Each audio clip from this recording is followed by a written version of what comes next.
Gentlemen, thanks for tuning in to PlayOn Sports and welcome to our coverage of the North Coast Section Division V Football Championship game from the Redwood Bowl on the campus of Humboldt State University in Arcata, California. I'm Michael K. Smith, also known as Mike on the Mic, and I am honored to be joined in the broadcast booth celebrating my third anniversary working with the man this afternoon. That's right, Mr. Stephen All Davies. And literally, Stephen and I have been devoting all day and all night towards excellent Emmy Award-esque broadcasts on this Thanksgiving weekend for you. This is the third of three straight days of broadcasting games here for PlayOn Sports for both Stephen Davies and I, along with our producer, Zach Farmer, joining us along the way. Folks, today's title bout features the third-seeded St. Vincent de Paul Mustangs out of Petaluma going up against the top-seeded Ferndale Wildcats out of Ferndale. St. Vincent comes into this afternoon's contest with an overall record of 10-2, while Ferndale brings an 11-1 record to today's affair. These two teams have visions of a possible appearance in the state playoffs dancing around in their heads, as both Ferndale and St. Vincent have had magical seasons up to this point, especially after each team survived dramatic down-to-the-wire comeback wins last week over league opponents in the semifinal round of this 2012 NCS Division V bracket. We're going to take a break for National Anthem, and then we'll be right back here on PlayOnSports.com. One match away from immortality. This is a total team effort. We're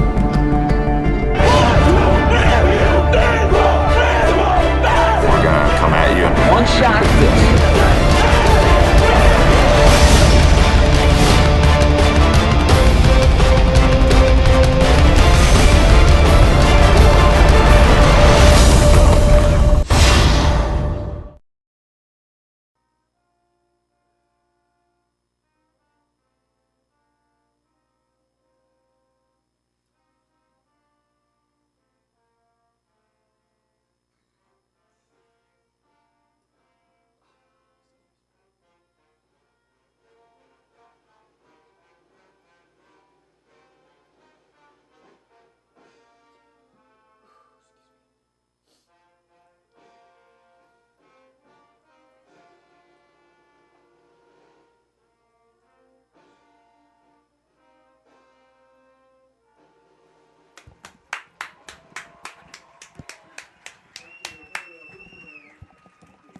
All right, ladies and gentlemen, as I was saying, welcome back to PlayOnSports.com's coverage of the North Coast Section Division V Championship here live from the Redwood Bowl on the campus of Humboldt State in Arcata, California.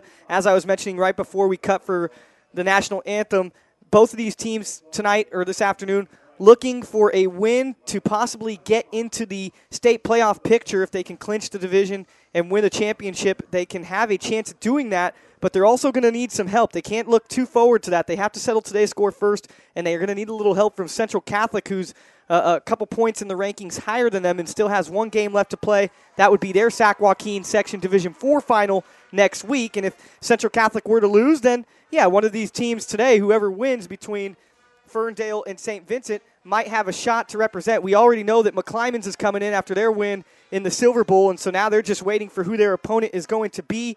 This is where I bring in Stephen Davies to the broadcast. Stephen, this is our first time covering a game, let alone visiting the Arcata area here in Humboldt County from the Redwood Bowl. Your impressions and just what you think of this game, how it's going to shape up. Well, it's a pleasure to be back with you once again, Michael.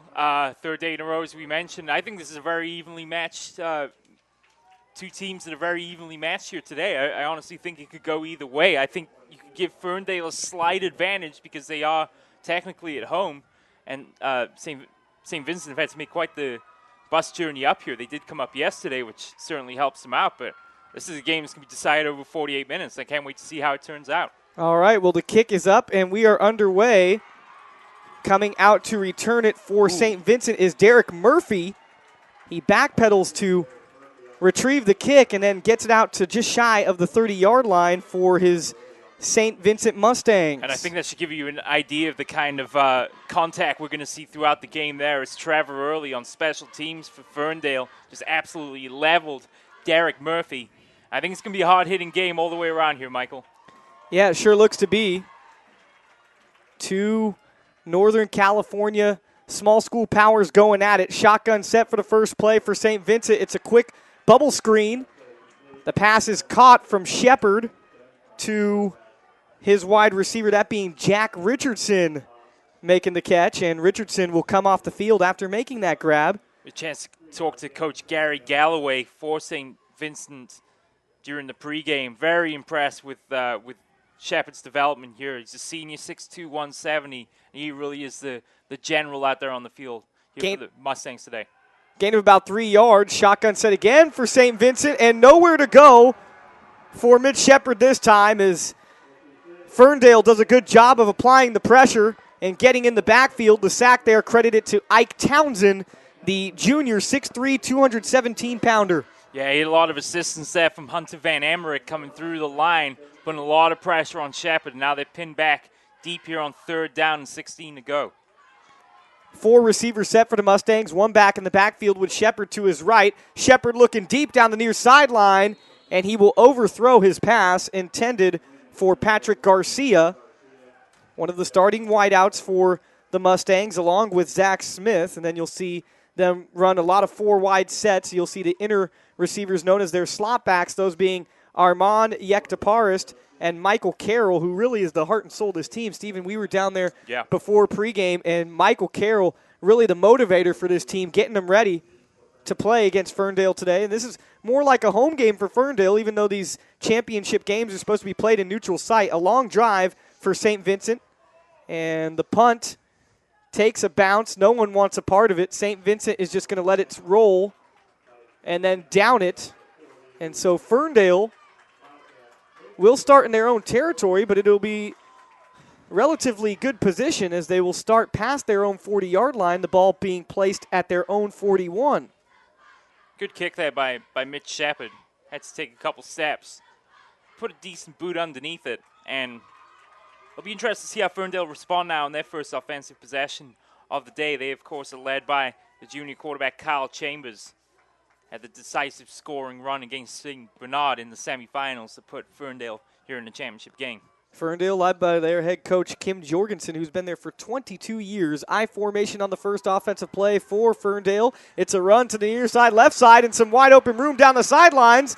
That's number 88 on the carry, Justin Lang, who we were told by one of the newspaper writers in the Eureka area, he's like lightning on a grass field, and he was wondering if he was going to still possess that same speed on an artificial turf field, and no problems there for Lang. Yeah, we had a chat with Neil Torpy, one of the writers here for the Eureka Times Standard, and he was wondering if Lang would be able to show the same kind of speed he shows on grass here on the field turf surface here, and I think after that first run, Michael, it's evident he has some speed to get to the outside.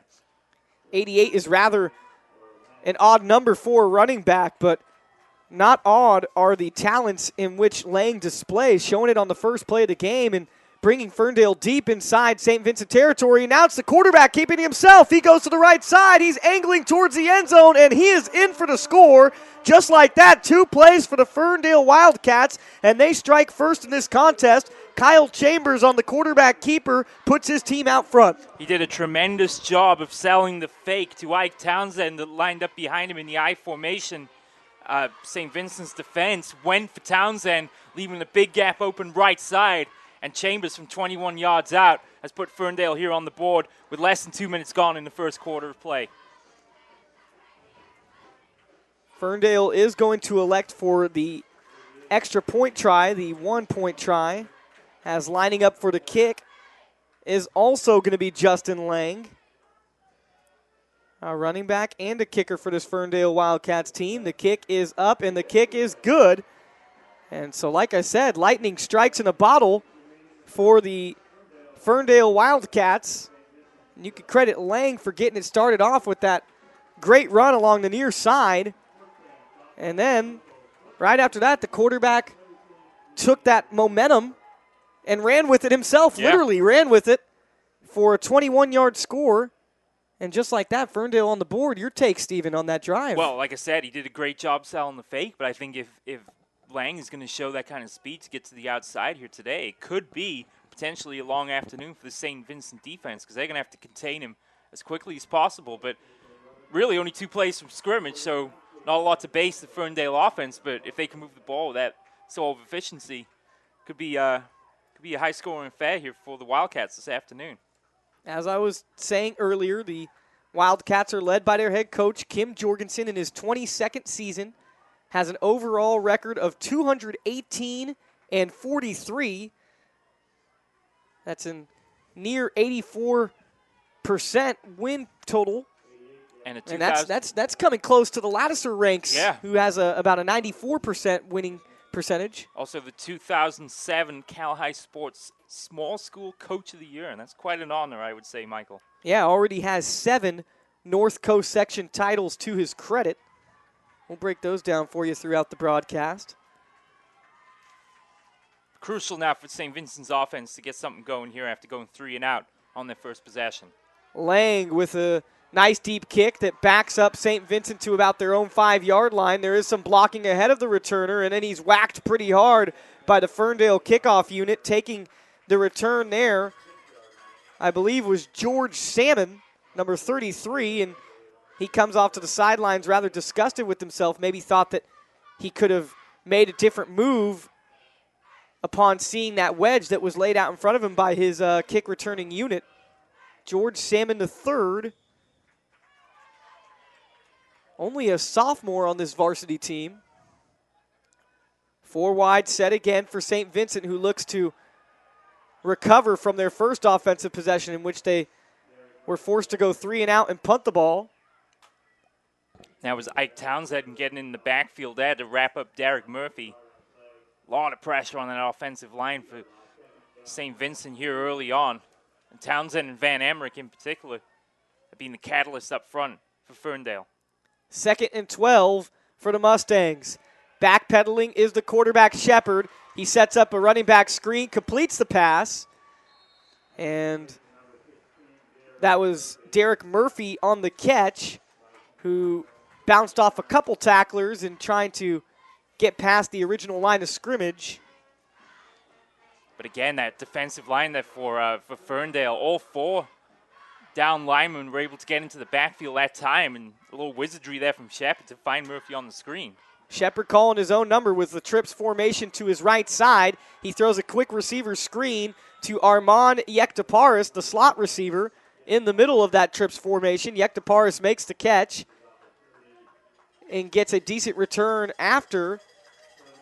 And actually a little bit more than decent. Yeah, I thought he was going to be about a yard shy of the first down, but the refs are giving him the generous spot, and that will get the St. Vincent Mustang fans in attendance to hoot and holler and make some noise. And that's a play I like. The quick out route there, using the receivers as blockers. Good game by Yektaparis. And now they're lining up with that trip set to the left.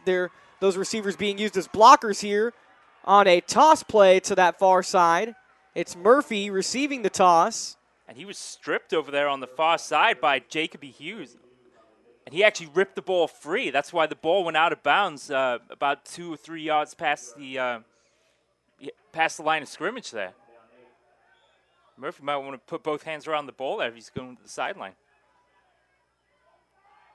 St. Vincent in a no-huddle offense, very quick from play to play. This time trips to the right side.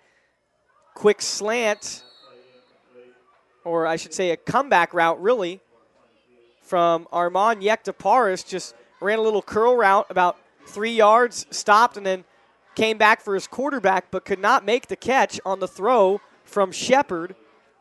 As far as the offensive line protecting Shepard, from left to right, at left tackle, it's Max Brennan. Left guard, Yazin Atala. The center is Jason Pesh. Right guard is Jason Pesh's younger brother, Jordan. We'll get back to the rest of the starters in a minute. Is Shepard having to roll out here on a 3rd and 8, looking for a receiver. The receiver comes back to try to make the catch. That's going to be Patrick Garcia, but he cannot do so as that ball is just a bit underthrown off the back foot of Shepard. Go ahead. Oh, no, I was just going to say that once again, the defensive line is getting in the backfield, and you saw the kind of pressure that Mitch Shepard was under that time. Almost found a receiver downfield, but just underthrew the pass a little bit. So for the second time this afternoon, in only their second drive, the Mustangs will have to punt. They were able to get a first down this drive, but could not do anything with it. And a little trickery here by Ferndale on the punt return, as one returner takes it, hands off to his teammate, and a pretty great return, a really great return actually by Ferndale. but there is a flag thrown, and we'll see if there might have been an illegal block in the back, as indicated by our producer, Zach Farmer. So we'll wait to hear the call, and it is a block on the back, so that return and trickery doesn't quite work out for Ferndale as the penalty nullifies it. But Steven, what'd you think? Just trying a little trickeration early in this game, and they have the lead. They don't need to resort to that yet. Well, why not get the ball into the hands of what seems to be the fastest player on the team? And that's exactly what they did, because Jacoby Hughes received the ball. Lang was coming across the other way, did a nice job selling the fake, giving it to Lang. And you saw once he gets to the outside, he's a load to bring down, and it took a body check from Michael Carroll to get him out of bounds. Luckily for St. Vincent, the block in the back penalty will push him well back. Ferndale set for their second drive. In their first drive, it only took 2 plays to find pay dirt. This time another powerful run for their first play of scrimmage here. They had a big run that set up the following scoring play on their first drive. Only in the first drive, it was Lang who got the first carry. This time it's the fullback, Ike Townsend. Townsend, who we were told by the reporter for the Eureka Times-Herald, was hurt in the first week of October in a game against South Fork, and some thought that the injury was so bad upon witnessing it right then and there, they thought that he might never play again in his career, but he returned just 2 weeks ago, and supposedly it looks like he was never hurt to begin with. He's running with a lot of passion, a lot of power, and Kyle Chambers on the option will take it himself, but will go down rather quickly as the St. Vincent Mustangs front all over that and really stuffing up the middle. But, yeah, you remember the Eureka Times guy saying the only thing he really can't do, talking about Ike Townsend, he used to be a good hurdler, can't do that. He kind of goes down on contact, but didn't look like he just went down on contact on that first run, really bulldozing past people, Steven. Well, yeah, I mean, he's a big guy at 6'3", 220. I mean, if he's got enough speed to be a fullback and a tight end, we saw him line up at tight end on the last play. It gives him that kind of dual threat that we haven't seen from St. Vincent yet. I formation, Twins look to the left. Chambers fakes as if he was about to throw a quick screen to the left and then takes it himself along the right sideline, trying to find room in between the right guard and right tackle. And once again, the Mustangs front stands up tall, led by their linebacker, their heart and soul, that being Michael Carroll. Michael Carroll urging the fans to get loud after he made the tackle. And so now it'll be 3rd and 8 for the Wildcats, facing their first 3 and out if they don't convert here on this first down. Keep an eye Lang out receiving near side here. 4 receiver set with only 1 back in the backfield. Chambers is airing it out wide along the right sideline, having to break back in towards the middle of the field for the ball. Was the receiver, that being Jacoby Hughes. He cannot make the grab as there was a couple of Mustangs in the area. Well, a poorly thrown ball. You could tell when it came out of his hand that he didn't get a good grip on the ball, but Lang was open down the near sideline. He was only in single coverage. But unfortunately for Lang, Chambers never looked his way. And that's a good stand for St. Vincent's defense to see if they can capitalize here. In football terms, that would be called a duck. Quack, quack, quack, quack. So Ferndale does have to punt for their first time tonight. And this punt, very high, not a lot of distance, and now is starting to bounce backwards, and Ferndale will down it quickly just in front of the 50-yard line. So the St. Vincent Mustangs, for the first time this afternoon, will have the ball in Ferndale territory. And they have to capitalize on this field position. It certainly wasn't the greatest punt, as you said, went very high and not a lot of distance on it. But it's imperative now for Shepard and the rest of this Mustang offense to get something going here as we approach the midpoint of this first quarter of play. It's going to be all up to the captain, Mitch Shepard, quarterback who really has free range and freedom amongst the play-calling duties. They look a little tentative out there at the moment. I mean, of course, there's been a lot of pressure on the offensive line, but I'd like to see a bit more like those quick out routes we saw in that previous possession. Try and get the ball out to the receiver quickly. And now a handoff on a sweep pattern.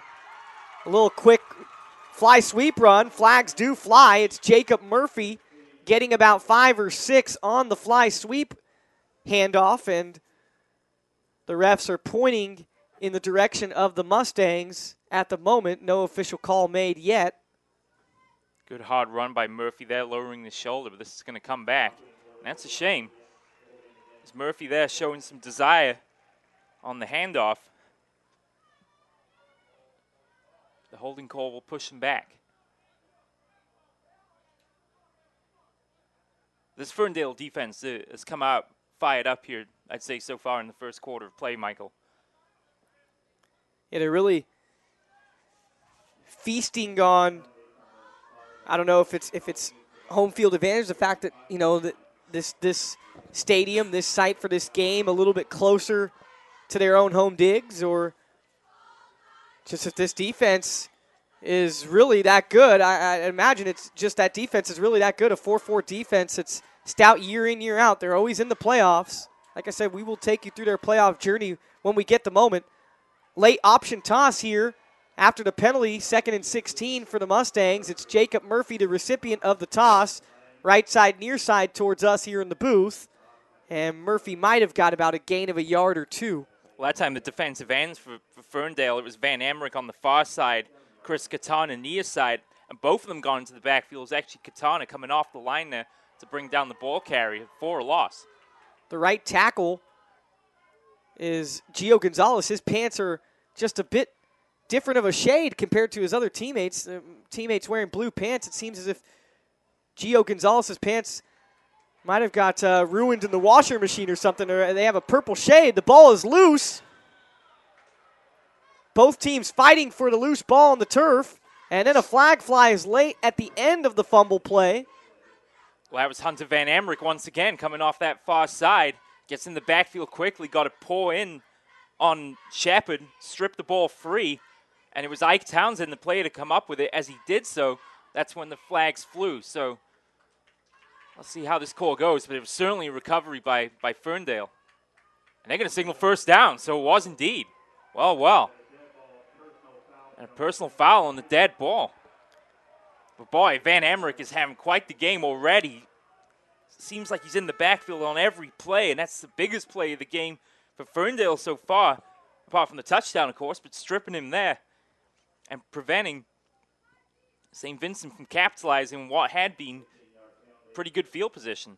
Only 4 minutes, 55 seconds remaining in the first quarter. We still have 3 quarters left, but it seems as if Stephen Davies has an early candidate for our player of the game right now, Hunter Van Emmerich. Yeah, well, we'll see how it goes, but I've been very impressed with this play so far. And thanks to the strip and the fumble recovery by Townsend and the penalty, Ferndale are primed for more points here. That they are. They'll start 1st and 10 at the St. Vincent 29-yard line. It's Lang, right side,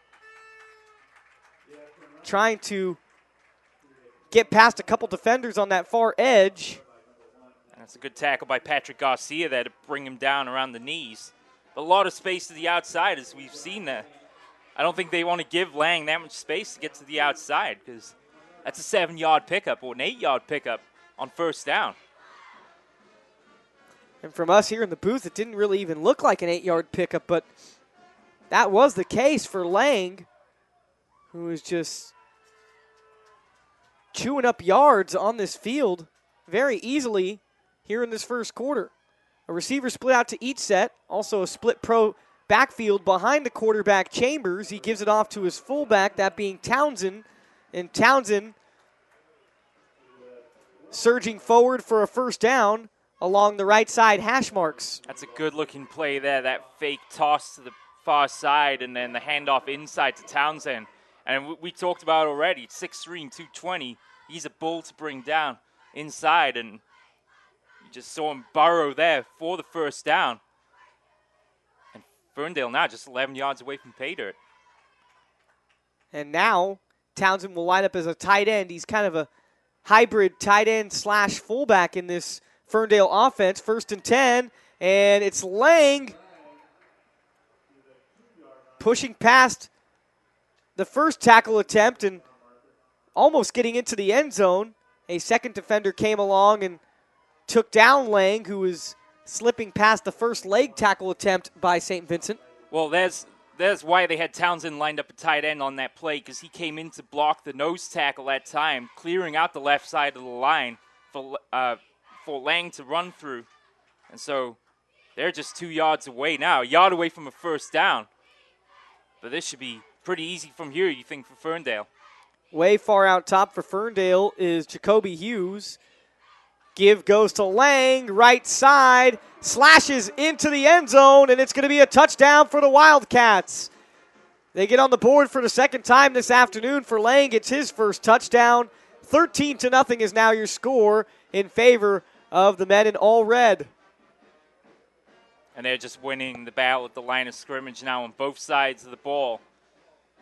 And it's still early on in this game, but worrying signs already here for St. Vincent. Inability to move the ball and getting beaten at the line of scrimmage.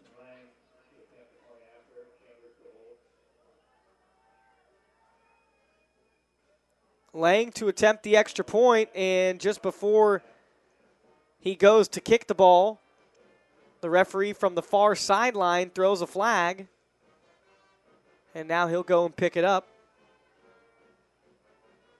and retreat off to the sideline there. Encroachment called against St. Vincent, and so that'll advance the ball just a little bit. However, the Wildcats are not going to take advantage of it and try to go for two. They're still going to line up for just the 1-point try. Kick on the way from Lang through the uprights. And so now the Wildcats lead 14-0 here with 2 minutes and 53 seconds left to go in the first quarter here. And thank you for tuning in to the North Coast Section Division 5 championship game live from the Redwood Bowl in Arcata. Do you want to watch more of your school's great matchups like the game you were enjoying here this afternoon? Then tell your school to sign up for the PlayOn Sports School Broadcast Program.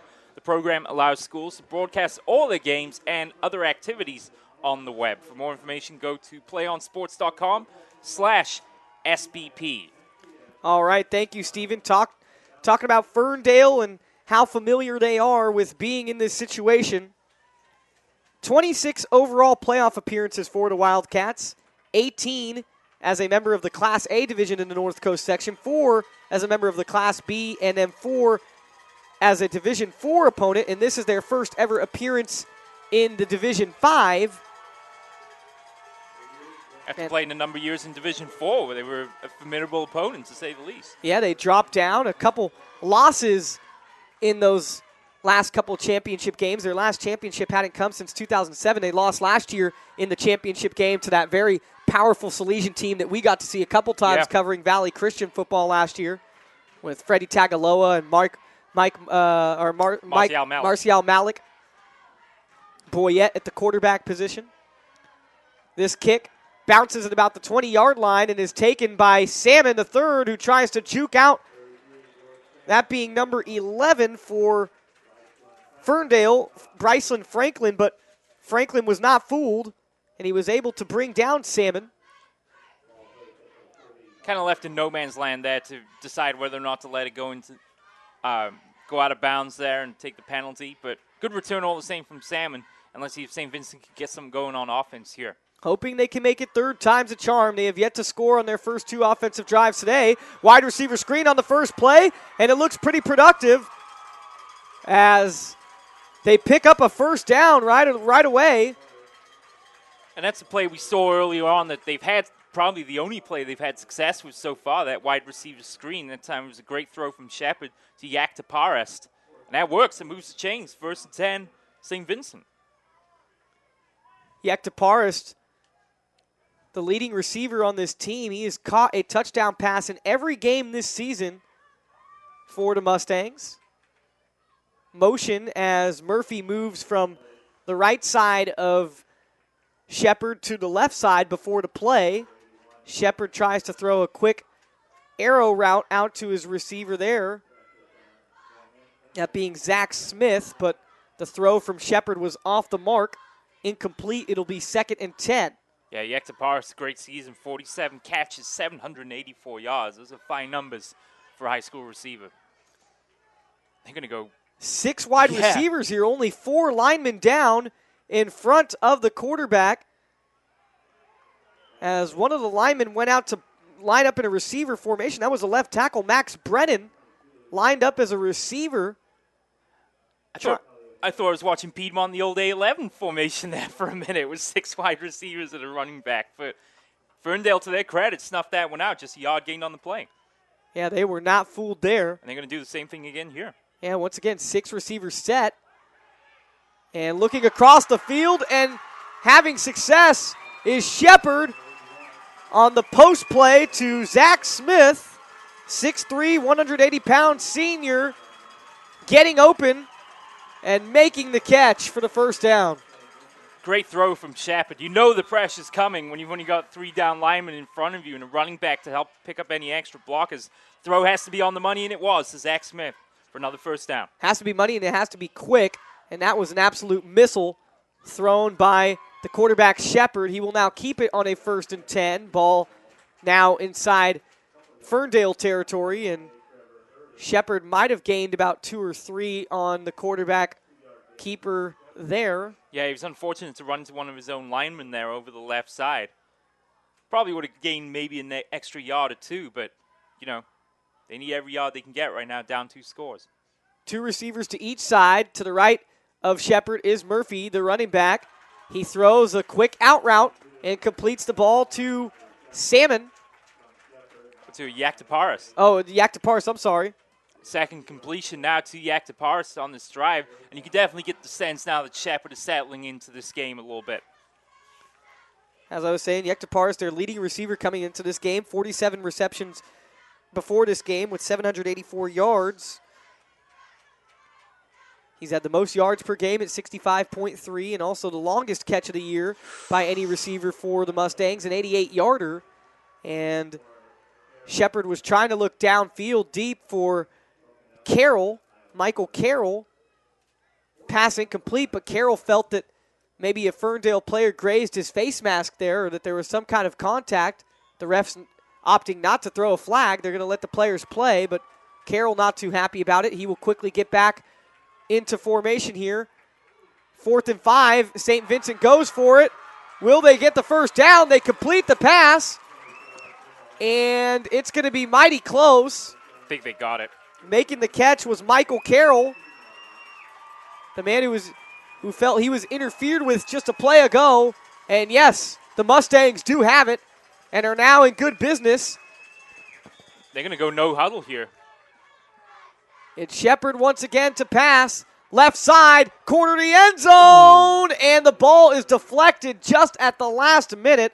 What a great defensive play by Wyatt Stanley for the Ferndale Wildcats. Falling back into coverage and deflecting that ball out of bounds just at the right time. Boy, that throw had to be on the money, and as you said, good coverage by Stanley over there on the far side. But this is what Coach Galloway told us about in the pregame. He gives Shepard the chance to have free reign in this offense. No one in the backfield for Shepard. 5 wide, completes a little drag route to Murphy, who was lined up on the right side and came across the middle of the field in perfect view for Shepard, who had a backpedal pass a defender who was looking to bring him to the turf, that being Hunter Van Emmerich. And Shepard, off his back foot, completes a pass to his running back who is lined up as a receiver. Murphy takes care of the rest after making the grab, gets into the end zone for the first score of the afternoon for the St. Vincent Mustangs. Great throw down there to the far side. He had the pressure coming as he's had most of the afternoon. But a great block over on the far side by Zach Smith, and that gave Murphy the ability to spring to the outside and get into the end zone untouched.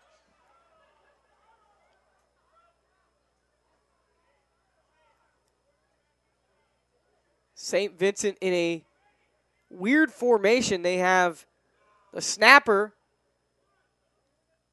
by himself, and now after a call is made by Carroll, everyone kind of joins him and gets in tight. Snap down, kick is good from Shepard, the quarterback. And so now the Ferndale lead has been cut in half. It's 14-7 with 51 seconds remaining here in the first quarter from the North Coast Section Division 5 championship being played at the Redwood Bowl on the campus of Humboldt State. PlayOn Sports is on Facebook and Twitter, giving you news and information and links to great highlights. Follow us at PlayOn Sports on both Facebook and Twitter. You can also access thousands of live and on-demand games on YouTube at youtube.com/PlayOnNetwork.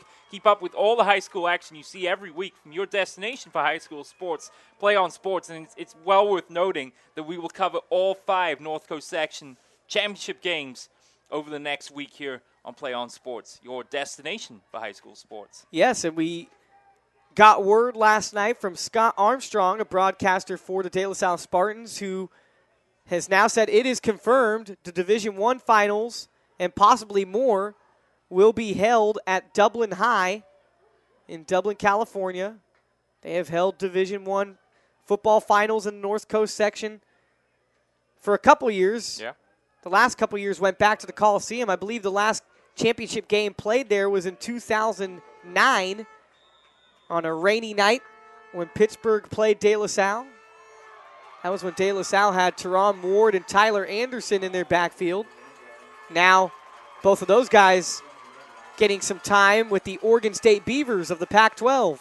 Great kickoff by Mitch Shepard there to send that into the end zone. That's a 60-yard boot, and anytime you get a touchback, especially at this level, is nothing but beneficial for your team. Yeah, I remember we were touching on that yesterday, how important it was for De La Salle to keep pinning Amador Valley in there, having them start at their own 20 every time. Great. Towards the later stages of the game, he was kicking it a little bit shallow, letting them return some. Let's see how St. Vincent's defense responds now to the way the offense played on that previous drive. Can they halt Ferndale once again? Ferndale, who had a punt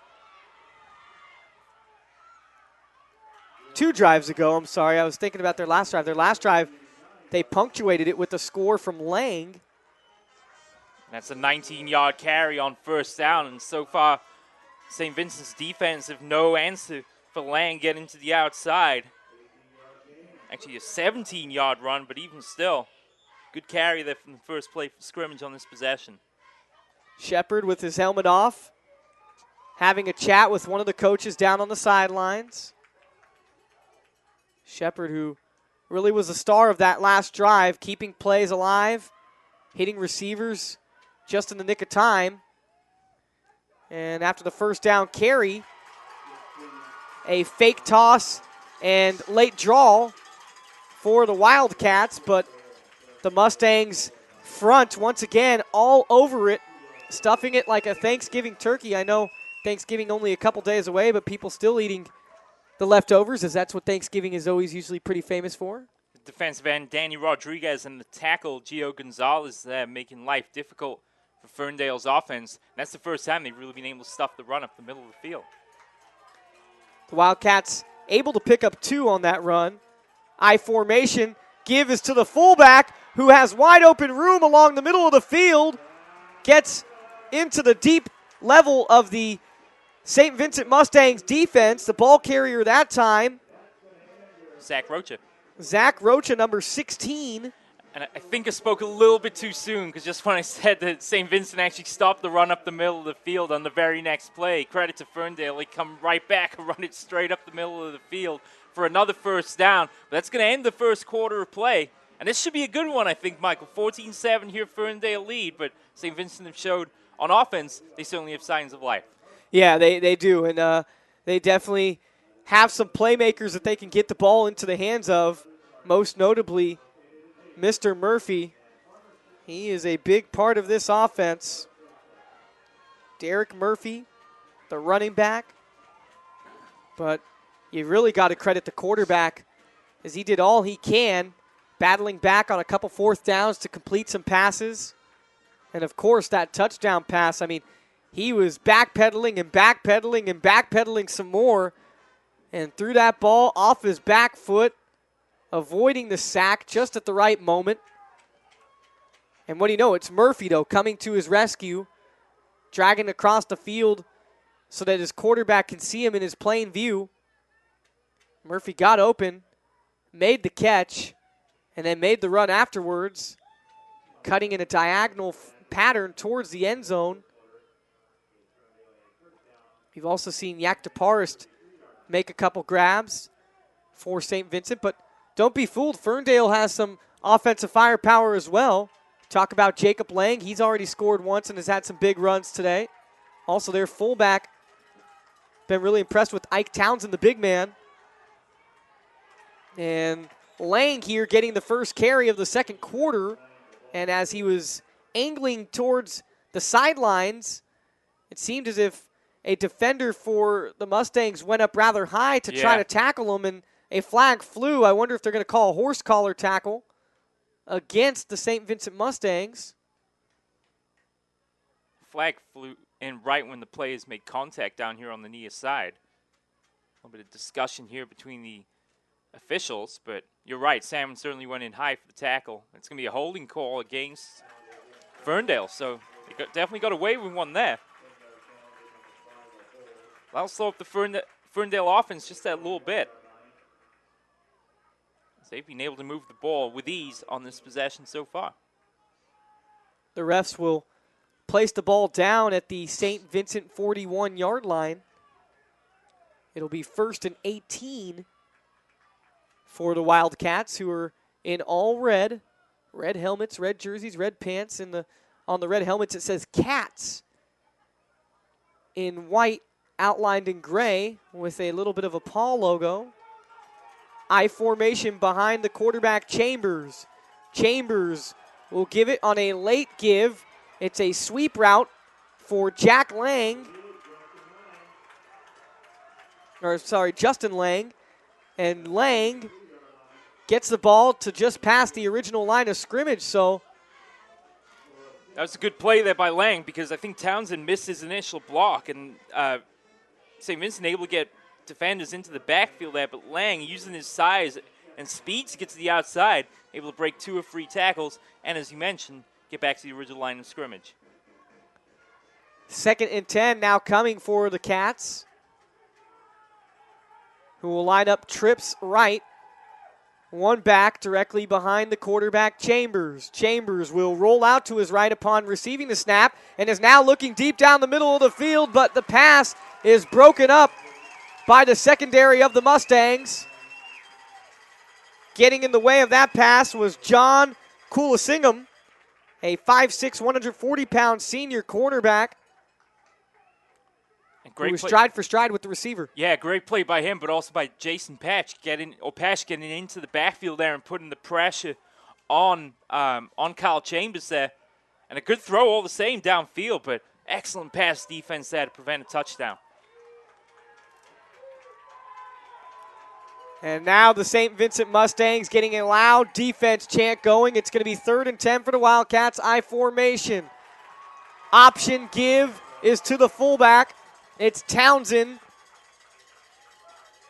Not sure why Pash is so frustrated with himself. He finally was able to bring Townsend down on the inside run. They were expecting it that time with Townsend dotting the I there in the formation, but Pash, a great tackle around the ankles. It's going to bring up 4th down, excuse me. 4th and 9. Ball placed at the 31.5-yard line. A little too deep for a field goal attempt. It would be about a 49-yarder, so Ferndale is going to opt to go for it. In that I formation again, and misdirection give goes to Justin Lang. I'm sorry, not Justin Lang. Actually, on the give was Hunter Van Emmerich. Really catching everyone off guard. As I almost thought the ball was loose at first. I thought there was a fumble until I saw Van Emmerich running with it at the last minute. The Wildcats did not get enough for the first down. They faked the inside handoff to Townsend, and then Van Emmerich came around, but credit to St. Vincent's defense. They were ready for it, and it's a turnover on downs. St. Vincent looking to put together a drive in which they could possibly tie the score. Wide receiver screen set up for Yaktaparist, who makes the catch and then is blown up afterwards. A nice shoulder-to-shoulder hit there from the Wildcats' number 8, Jacoby Hughes. Yeah, big hit there by Jacoby Hughes, to be sure. But, again, that wide receiver screen is really paying dividends for this St. Vincent offense here at the moment. And once again, St. Vincent showing that hurry-up offense. 5 receivers set. Shepard in the backfield all by himself. 3 receivers to the right, 2 to the left. And again, another receiver screen, this time in which the receiver takes about a step up and then starts curling back towards the line. That receiver for St. Vincent was Zach Smith, who was unable to corral the ball there on the throw from his quarterback, Shepard. It'll be 3rd and 3. Great coverage downfield by the Ferndale secondary there. Shepard couldn't look right side because none of his receivers were open. This time Murphy in the backfield with Shepard, who completes a quick pass to Smith. So Smith making up for the drop just a play ago. Smith showing good hands this time and moves the sticks for the first down. Simple curl route, throw on the money, first down. The Mustangs in the blue pants, white tops, blue helmets with a white Mustang logo on the helmet with the white face mask. Shepard airing it out across the middle of the field, and the ball is going to be dropped. I had thought it was almost picked off by Kyle Chambers, the quarterback who also starts at safety for the Ferndale Wildcats. I thought he had it as he was going down to his, falling down kind of awkwardly on his knee and on his back, but he cannot hang on to the ball. He was falling backwards to his left, and the pass is thrown behind the receiver, and Chambers, all he had to do there was hold on. He just couldn't hold on at the end for what would have been a sure interception. Now 2nd down coming for the Mustangs. 4 receivers set. It's Smith dropping to his knees to bring in the low pass there from Shepard. Wyatt Stanley now being beaten on back-to-back throws to Zach Smith down here on the near side. Smith is just turning inside and quickly, and Shepard's delivering the ball on the money. Well, you would think if you were Wyatt Stanley that you want to start getting up in the grill of Smith. He is leaving way too much cushion, especially when the Mustangs have been dialing up a heavy dosage of the quick receiver screens. I'd be playing press if I was the cornerbacks for the Wildcats. Shepard looking to throw out in a hurry again. This time it is the big guy, Ike Townsend, 6'3", 217-pound defensive lineman, getting up and swatting that ball at the line of scrimmage. It'll be incomplete. Townsend will head off to the sidelines for a little bit of a breather. That's another promising St. Vincent drive that stalls, but one thing to be sure, the short passes are certainly working for him at the moment. Can they get enough of them to sustain the drive? Yeah, that previous play was a 3rd down that was no good, so now 4th and 4, and St. Vincent will punt. A very quiet Red Bull crowd. Fake punt here for the Mustangs. It's Carroll who gets past the original line of scrimmage and then busts a spin move off of Kyle Chambers, and Michael Carroll, the emotional leader of this team, is the one who ends up getting the direct snap on a fake punt and takes off towards the right side.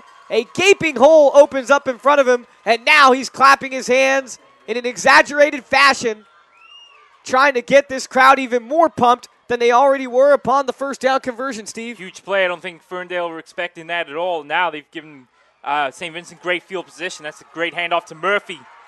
And now Murphy trying to bust through some tackles en route to a score. He will not score, but he will pick up a first down. Great moves there by Murphy, bouncing to the outside, cutting back to the middle, leaving Kyle Chambers in his wake.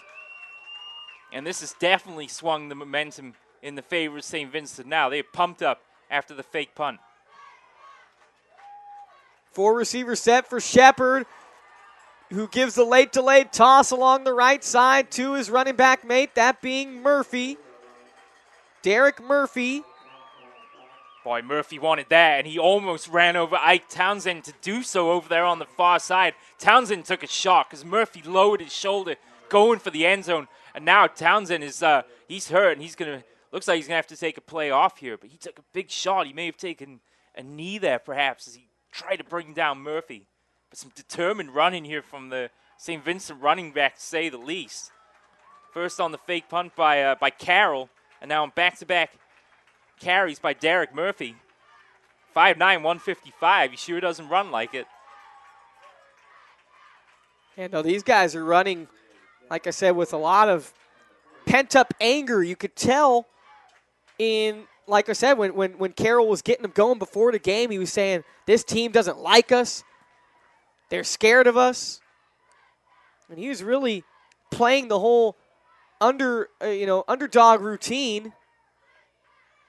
Might have to call it time. Well, And haven't given an official start for the play yet. They stopped the clock after Townsend went off injured. This St. Vincent team coming into this playoff bracket for the North Coast Section Division 5 as a 3 seed, maybe feeling a little underrated and not getting enough respect. That time, nowhere to go for Murphy. Up the middle of the field, Van Emmerich and Whit Hodnett in there on the tackle. They plugged up the inside very quickly indeed.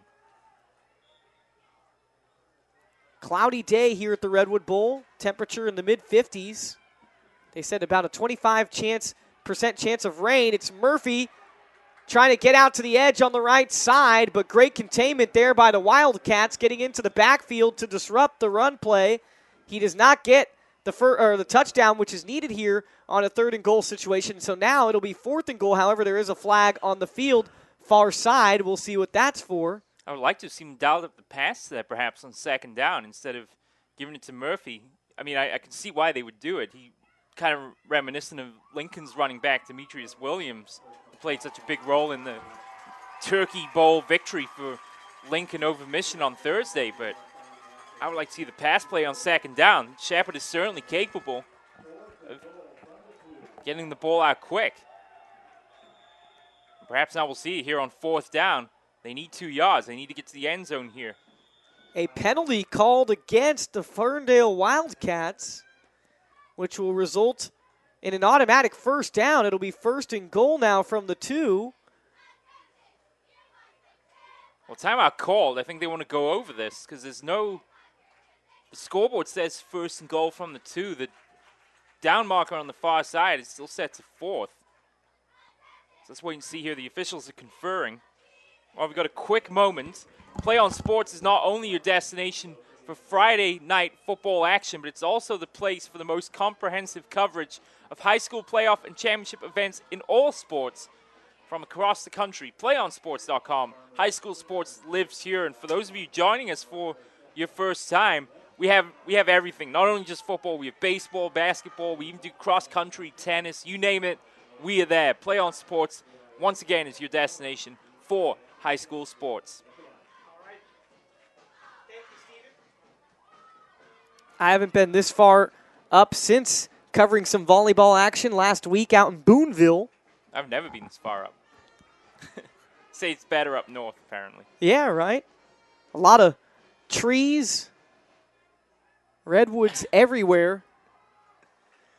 And it's still fall season, so you see them in all colors. Yellow, green, brown. It is 4th and goal here. It is 4th and goal, so there was no penalty. The refs took it back. Shifting into different formations are the Mustangs, and on the run play, flags will fly, kind of stopping the run throughout it. It's a false start. And, yeah, I knew that there was a chance that something was going to get called. I mean, they kept coming out in about 3 different formations after breaking from the huddle. And eventually the ref said enough is enough. And they will call the false start against the Mustangs, who now are backed up a considerable amount, even though it's only a 5-yard penalty. Instead of it being 4th and 2, or 4th and goal from the 2, it's now 4th and goal from the 7, which changes their whole mode of what they're going to do. They were going to try to get the touchdown last time around. Now with the penalty, they're forced to go for the field goal here. I think this is the right call. Yeah, you got to take the points at this point in time. 7 minutes, 24 seconds left before halftime. The kick is up, and the kick is missed. Wow. By Shepard. Well, that's a shock because he had a real good look at that. I think they're trying to say that the ball went over the top of the far post. But the officials, obviously, with a better look than us. But, boy, that's close, Michael. He had a tough placement as far as the ball was on the far right hash. I'm sure he would have liked for that ball to be more placed in the middle of the field, but it was placed in the far right hash, meaning he would have had to get a little bit of a leftward angle into his kick, and he was staring at about a 24-yard field goal attempt, which is normally a chip shot, but Shepard cannot come through with the field goal there. Could be a big play in this game, that missed field goal. Yeah. And now Ferndale, with some adequate time left before halftime, will try to get their third score of the afternoon. Yeah, I mean, they got over 7 minutes to work with here in the second quarter of play, and, up by a touchdown. Another touchdown here before the half, and keep the St. Vincent offense off the field would be just what the doctor ordered going into halftime. Ferndale out of the Humboldt Del Norte Little 4 League. And this is the third consecutive year that a team from the Little 4 has been represented in the North Coast Section Division 5 game. On a 2nd and 7, fly sweep from right to left. It's Jacoby Hughes taking the handoff and getting past the necessary yardage needed for a first down. So the men in red move the sticks. And they're going to try to wear out as much clock as they can, Steven. And that's a good-looking play there because they faked the fly sweep to Justin Lang. It was an inside handoff then to Jacoby Hughes, and that got into the first down. So changing up just a little bit here is the Ferndale offense. It's going to be Dakota Ward checking with the linesman here to the near side, and breaking free is Jacoby Hughes after making the catch. Jacoby Hughes down the far sideline. Will he streak into the end zone? He'll be tackled just shy of the end zone line. Jacoby Hughes. Well, Michael, the play worked so well on the previous one. They did the exact same thing, except they reversed the field. So it was a run play. I'm sorry about that. No, it was fine. But it was the mirror image of the previous play. Lang came from the other side. It was a handoff to Jacoby Hughes, and he just broke down the far sideline. Very well engineered play there by Ferndale, and they now from a yard out are almost certainly going to add to their score. I guess they have two forms of lightning due the Ferndale Wildcats. We were told Justin Lang was lightning, but Jacoby Hughes is so fast I couldn't even quite make out the beginning of the play. I just saw him running down the field. It's going to be 1st and goal from the 1. The Wildcats punch it in.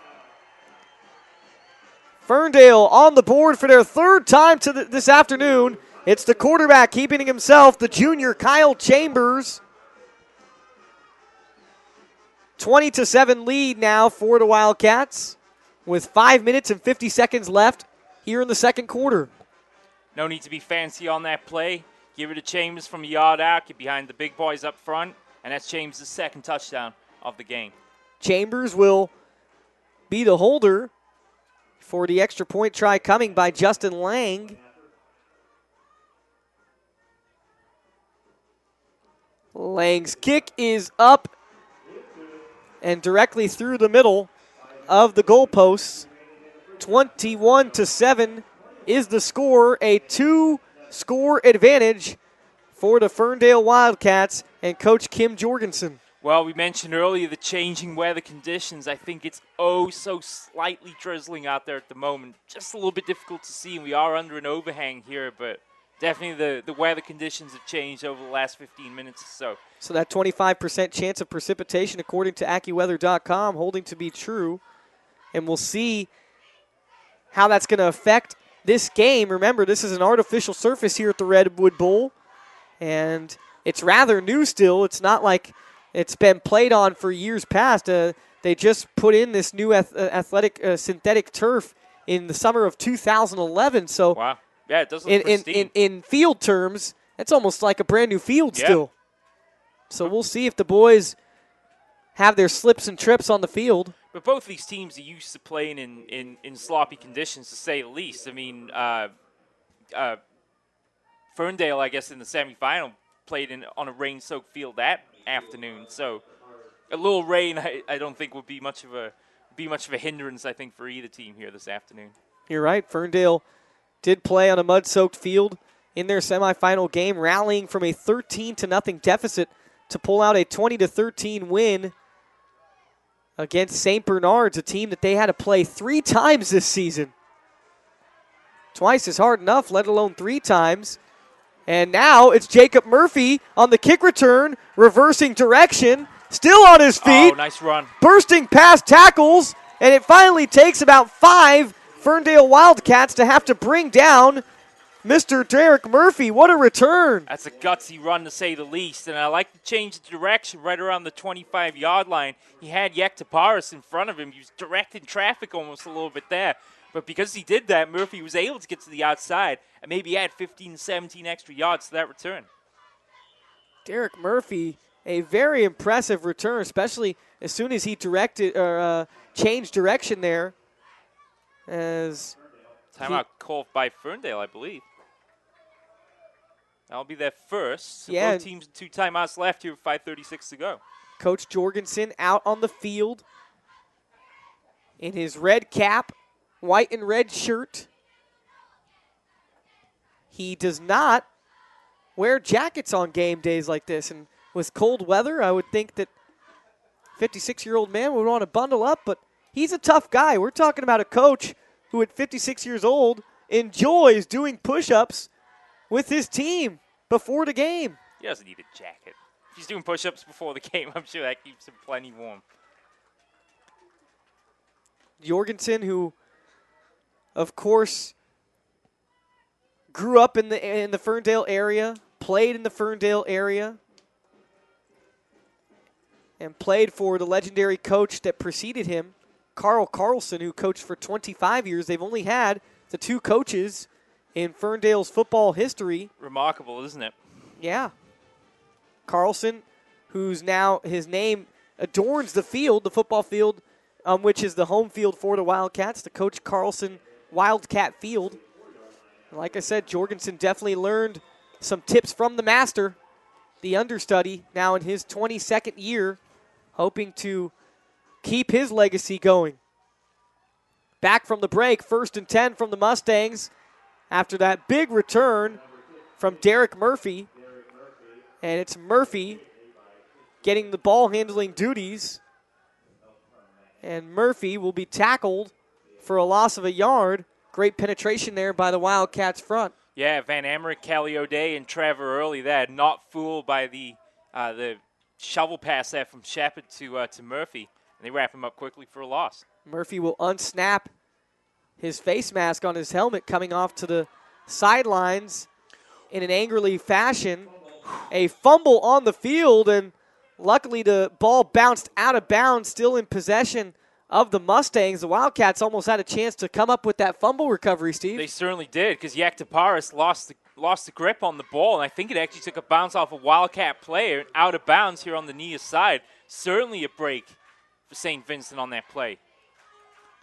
Clock stops under 5 minutes at 4:57 to be exact here in the second quarter. A 21-7 lead for the Ferndale Wildcats, the number 1 seed, over the 3-seeded Mustangs. Airing it out wide along the far sideline was Mitch Shepard.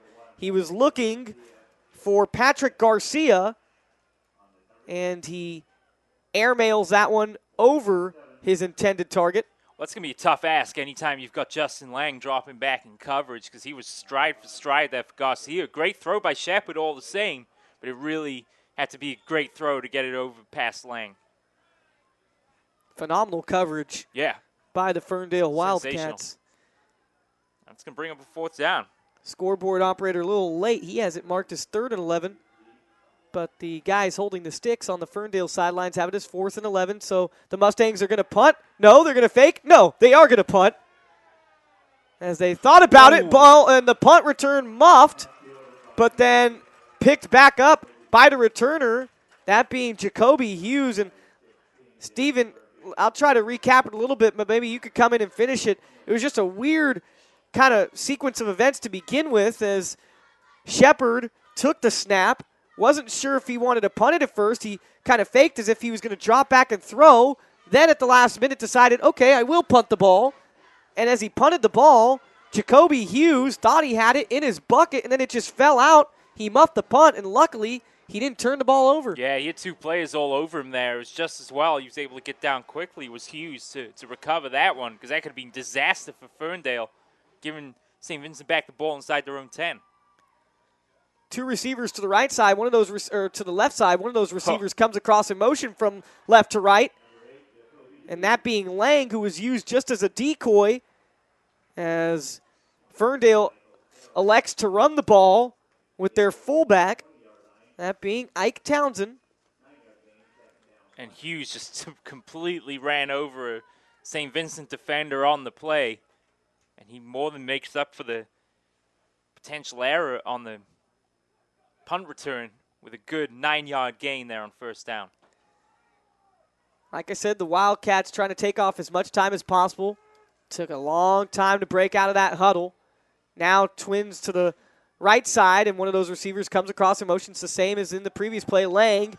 And at first, Chambers was looking towards Lang. Now has to roll out and escape from pressure to the right side, where there was some open room as he was running towards the sidelines, but that open space collapsed in a hurry, and getting over there to kind of push the quarterback Chambers out of bounds for St. Vincent was the defensive back, Patrick Garcia. Well, Lang went in motion there right to left, and no one picked him up as he rolled down the right sideline. Yeah, it looked like they wanted that wheel route at first. They did, and Lang might have had a chance to take that one to the house. But good coverage all the same, though, by St. Vincent down here on the near side. And that's going to bring up a second down. Well, first down, I'm sorry, excuse me. You handle that part, Mike. First and 10 for the Wildcats. Once again, a little misdirection. The ball goes into the hands of Ike Townsend, and Ike Townsend, who does a great job of bursting through the offensive line and getting out into open space, slashing diagonally towards the far side, towards his team's sideline in front of his adoring fans. And Ike Townsend will get the ball past midfield and into St. Vincent territory for a first down and much, much more. Well, it's Hughes on the carry, going to the outside, but he's definitely shown he's got some moves when he gets into open space. And when he's got past defenders there and into the second level, he can get to the outside just as quickly as Justin Lang can. So, nice dual threat of running backs that Ferndale have here. And so now it's Chambers under center, and there's some men in motion. But to no avail for them as the ball goes directly up the middle. But I think that's an 8-yard game. I think that's what's throwing off the St. Vincent defense. These men going in motion at the line of scrimmage because they're not sure if it's going to be an end around to Lang or if they're going to hand it off inside to Hughes or to Townsend. And they're gaining 6-7 yards doing plays like that. Yeah, they're just able to really get into the open space, as is the case right now, and break free of tackles. It's Justin Lang scoring once again for the Ferndale Wildcats. For Lang, I believe that is his second score of the afternoon. And I was just about to say that is one of the big keys of the game coming into this one for the Mustangs, according to a coach for St. Bernard's. St. Bernard's head coach Jason White, who very familiar with the Ferndale Wildcats, meeting up with them 3 times this year and losing in the most important game, that being last week's semifinal. And he said this as advice for the Mustangs: they can't let Ferndale make the big play. Tackling will be one of the challenges for St. Vincent against Ferndale's high-efficiency veer offense. And he couldn't be any more true, Stephen, as that has been the case the majority of the time tonight for the St. Vincent Mustangs. They have had their stops, but they have been very few and far between. Most of the running backs, whether it be Lang or Townsend or even the quarterback Chambers, has had their way against tackling attempts from the Mustangs. Well, they haven't been able to bring him down in the open field. They've got the speed, as we've said, to get to the outside. But that's where St. Vincent have struggled today, as we saw on the touchdown run there from Lang. He broke a couple tackles, got some good blocking in front, got to the outside. He's into the end zone. And that's something that's going to have to change quickly for St. Vincent because they're now down 21 points here with 2:49 to go in the half. And they need to get some points on the board on this possession to be sure. That missed field goal, and really, if you like, the missed touchdown on the previous possession could have really hurt them. Shepard's kind of all alone on the sidelines, thinking about what he needs to do as the quarterback, the senior for this St. Vincent team. He is their do-it-all guy, the catalyst, really, for this team. And he knows that the responsibility for making the comeback falls squarely on his shoulders, on his arm, on his legs. He is everything to this St. Vincent team. He may not be that motivational leader that Michael Carroll is, but he is definitely their best overall player. Short kick taken about the 15-yard line from Ferndale, off the boot of Ferndale, and into the hands of the returner Murphy for St. Vincent, who gets almost about a 20-yard return, bringing it just shy of his team's own 35-yard line. And so Shepard will trot out onto the field with the rest of his Mustang offense, down by 21. 2 minutes and 42 seconds left here in the first half, which is still a pretty decent amount of time, Stephen. Yeah, it certainly is. I mean, it's definitely St. Vincent can move the ball through the air, as we've seen this afternoon, but clock's certainly not in their favor here. Let's see what they can do. Shepard, shotgun set, looks to his right, pump fakes, and that gets a defender to jump up, thinking as if Shepard was going to throw the ball. Shepard opted not to throw the ball, stepped up after the false jump there on the defensive end for Ferndale, runs it for about a gain of a yard, getting something out of nothing. 2nd and 9, quick bullet pass in towards his receiver, Zach Smith. Smith can't hang on to the fierce and fast throw from his quarterback, Shepard. Incomplete ball now stops the clock. 2 minutes and 14 seconds left here in the half. And this is where they struggled today, is on 3rd down. 3rd and 9 coming up here. You know they're going to throw. How will Ferndale's secondary react? Shepard under pressure early from Van Emmerich, and he cannot escape the would-be sack by Van Emmerich. Van Emmerich just diving at Shepard's legs, and he brings him down as Shepard was trying to roll out to the right to get away. He could not do so. He's been a beast out there for this Ferndale defense today. He's already stripped Shepard once. Then he gets the big sack as well on 3rd and 9 to really make matters difficult now for St. Vincent. And it looks as if a timeout will be taken by St. Vincent.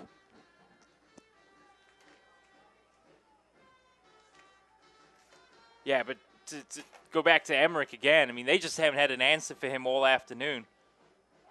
Correction, it'll be Ferndale taking the timeout. They now have 1 timeout left. St. Vincent with 2 timeouts left, and this is smart if you're Ferndale, because now you're looking at a 4th and 17. You stop the clock, because more than likely St. Vincent will have to punt the ball here. And Ferndale, a team that likes to put up a lot of points in any game they play, but especially the playoffs, well, they're going to look to get another score here before half if they can. Another score would really put Ferndale on course for championship number 13, because with a potential 28-point lead going into the half, and certainly with the tools to do the job here with under 2 minutes to go, this could get ugly in a hurry here for St. Vincent.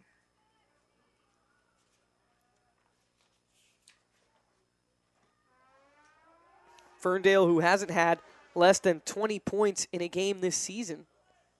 Correction, they did once, and that was in their only loss of the year to Argonaut, where they only had 7 points.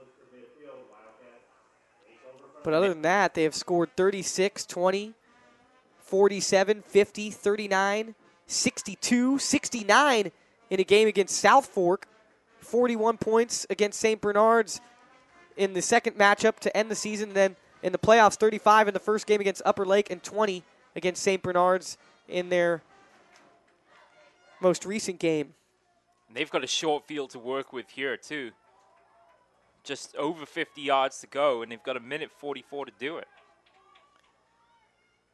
1st and 10, right at the 50-yard line. It's Justin Lang with the handoff, and Justin Lang twisting and turning from some tackles along the far sideline, and Justin Lang will be tackled out of bounds inside the 10-yard line. What a run from Lang. Very shifty run there as he eludes some tackles, just busting out some moves and kind of shaking them off like you would shaking out the dampness of a towel there, Stephen. Yeah, and again, it starts at the line of scrimmage. There's that kind of confusion of who the ball's going to. That time, St. Vincent assumed it was coming up the middle with a handoff to Townsend. Instead, it's Lang on the end around. And we've seen he's got the speed to the outside. He can break tackles. And so they already get inside the 10-yard line in quite a hurry. It's Townsend reaching for the end zone, and he will make it inside with the stretch. Townsend, the fullback, bouncing off some tackles and then just reaching the ball over the end zone line for the score. And so just like that, a 2-play strike for the Ferndale Wildcats, who score again in a hurry. They've done that now twice tonight with just 2 plays and in. And now with the extra point on the way from Lang, they could be looking at a 28-point differential if they connect. Snap down, kick is blocked by the Mustangs. They threatened to block an extra point attempt earlier in the game, and Derek Murphy coming off the right side dives right in front of Justin Lang to block the extra point. Derek Murphy making the block. And so 34-7 is what the score will remain with 1 minute and 27 seconds left to go before halftime. You're listening to PlayOnSports.com's coverage of the North Coast Section Division 5 Championship football game from the Redwood Bowl on the campus of Humboldt State University in Arcata, California. And a quick reminder, ladies and gentlemen, to stay tuned for the PlayOnSports.com postgame show, where we will select our player of the game as well as wrap up all the action from this game. That's coming up following the game on your destination for high school sports, PlayOnSports.com. I know we're half away from our postgame show, but I was going to say, before the postgame, we have to have a halftime show, right? That's true. Halftime show, we'll try to talk about some things, too. I got a really funny yarn that I was telling Steven about in the car, which involves this particular setting and a professional player by the name of Larry Allen. Some of you might have heard the story, but I'll be telling that one over again at halftime. We'll also break down the various ways in which points have been scored from both teams this afternoon. Try to find what else we could come up with. You know, Steven and I, we're always looking for things that might interest you, just things outside the norm, not your everyday reads. And we'll try to bring you the best halftime show we can. That's coming up in about 2-3 minutes' time. There's 1 minute 27 left in the game, but, we got to take a bit of a breather. We can't just go straight from end of half into halftime show. A short, shallow kick for Ferndale, taken by St. Vincent just before their own 40-yard line. And returning it for the Mustangs is Zach Smith, who will get it out just to the 40-yard line, the St. Vincent's own 40-yard line. And you can just tell from the body language, Steven, seeing these guys on the field that they seem very frustrated. They don't know what they can do at this point. You took the words right out of my mouth, because it's exactly what I was thinking there as that play concluded. They'll go empty backfield here, and look at Van Emmerich with the pressure coming. He does well to elude it. Empty backfield set, but Shepard finds a receiver open, and that is his main man, Armand Yektaparist. And so there is a first down for the St. Vincent Mustangs. Credit Shepard once again, just backing up, getting away from the pressure, which has been coming hard all day. This offensive line really has not been able to withstand the pressure from Van Emmerich. But Shepard just backs up, and now this time he's going to bring the ball down and rush up the middle, but he will be tackled quite quickly by Zhonghui Park. First time we've called his name tonight. Or actually, they say it's Yozen Park. I don't know if that's correct, but that's what they got here on the pronunciation guide, and a quick play gets away from me there as toss play out to the right. And now a timeout will be taken by St. Vincent with 35 seconds remaining here before halftime. So each team now with one timeout left. It'll remain to be seen if each team gets a chance to burn their timeouts. And yeah, look at Zach Smith. Just drops his helmet down to the turf. Is going to have a chat with the trainer who we assumed he was a coach. We They just so told relaxed. us, they told us, look for the guy in the sunglasses who's staring right at you, and that guy was staring right at us. He said, we were like, Coach Galloway, he said, I'm just the trainer, my guy. You got to go talk to the man behind me. And then we did meet with Galloway, and he had some very interesting things to say. What did you pick up from that conversation from Galloway, Stephen? Well, I mean, he was very, he wasn't kidding when they said these guys have been working in the weight room since January, to get back to this level. And, I mean, as you said earlier, they're frustrated and probably wondering how this game has got out of hand so quickly. But I think it starts with the play at the line of scrimmage, and they just haven't had an answer for this front three for Ferndale all afternoon. If it's not Van Emmerich getting in the backfield, it's Katana. And so unless they can stop them, it's going to be a long day, I think. Well, remember what he said his keys to his team winning the game were. We'll explain those in just a minute as Shepard trying to go for it all. Ooh.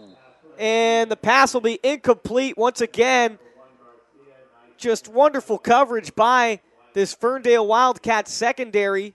Stepping up in front of that one was Wyatt Stanley. But remember, he said the two keys for him winning the game were to not turn the ball over, which they haven't done. They really haven't turned the ball over. They've had a couple fumbles that they have recovered themselves. But the second key they have not been able to do, and he said that is keep his defense off the field. And his defense has been on the field for a lot of this game. Ferndale definitely winning the time of possession battle. 4th and 8, and the Mustangs have to go for it down by 27 points. And Shepard just in a position not to win, not to succeed, as about 4 linemen were up in his face. And it's Chris Katana, the player, to bring him down there for the sack. And I was looking at the roster to make sure the stats in Katana were correct. He's just 5'9", 150, but he is the heart of a lion out there on the field, and he just can't be stopped right now. That combination of Townsend, Van Emmerich, and Katana is just unreal at the moment here for Ferndale. Yeah, their front defensive line, they run a 4-4, and it has been very impressive this afternoon. Turnover on downs, 24 seconds for Ferndale to try to get a last-minute score here in the half. And the pass intended for Wyatt Stanley seemed to have hit him over the shoulders. However, there was great coverage down the field, and I think that the cornerback got a hand on it for St. Vincent, that being John Kulasingam, who was in coverage with Stanley. Well, first time we've seen Ferndale dial up play action today, and it almost worked as well. They wanted to finish this game off right there and then. But good coverage, as you said, by Kulasingam downfield. And I'll bring up 2nd down here for Ferndale with just 15 seconds to go. Receivers split to each side. I formation behind Chambers. Chambers, who fakes the give to his fullback and then keeps it himself. Sprinting towards the right side of the field. Clock now ticking down to 5 seconds, 4 seconds. It doesn't seem as if Coach Jorgensen is going to call a timeout. He will not. And so each team will now retreat to the locker room here for halftime.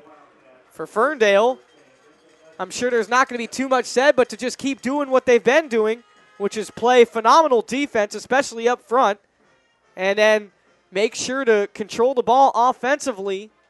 As for the St. Vincent Mustangs, boy, I would hate to be a player in that locker room. I can only imagine what's going to be said to them, especially that offensive line. They are going to probably get as much of a ripping as any unit can for this St. Vincent team, as their blocking has just been downright horrible. There's no other way to put it. I almost feel bad for Shepard in the first half, and that he has been under duress, it seems, every single play, Stephen.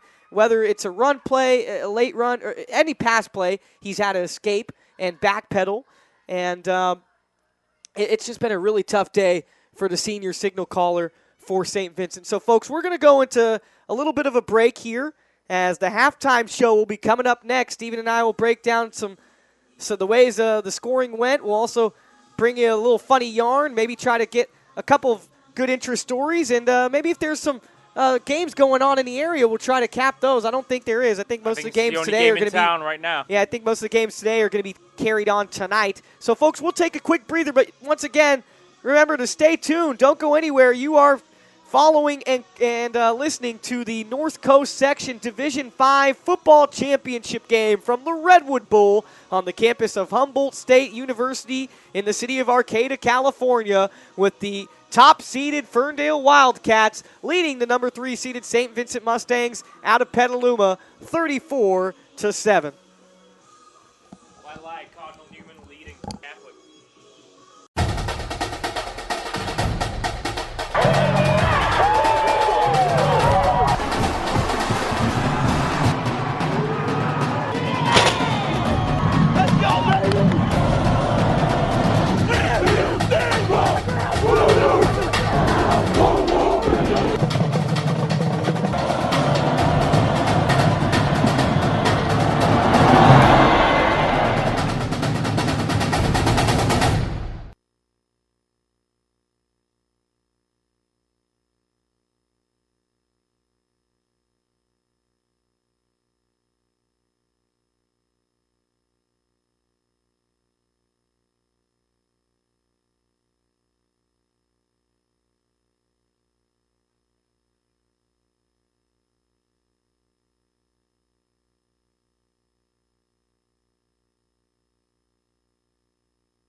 All right, ladies and gentlemen, Michael Smith and Stephen Davies back with you here as we start the halftime show here on PlayOnSports.com. Remember, we are giving you the broadcast of the North Coast Section Division 5 football championship game between the top-seeded Ferndale Wildcats and the number 3 seed St. Vincent de Paul Mustangs. St. Vincent coming into this game with a 10-2 overall record. Ferndale 11-1. And for Ferndale, this is their first time competing in a North Coast Section championship game at the Division 5 level.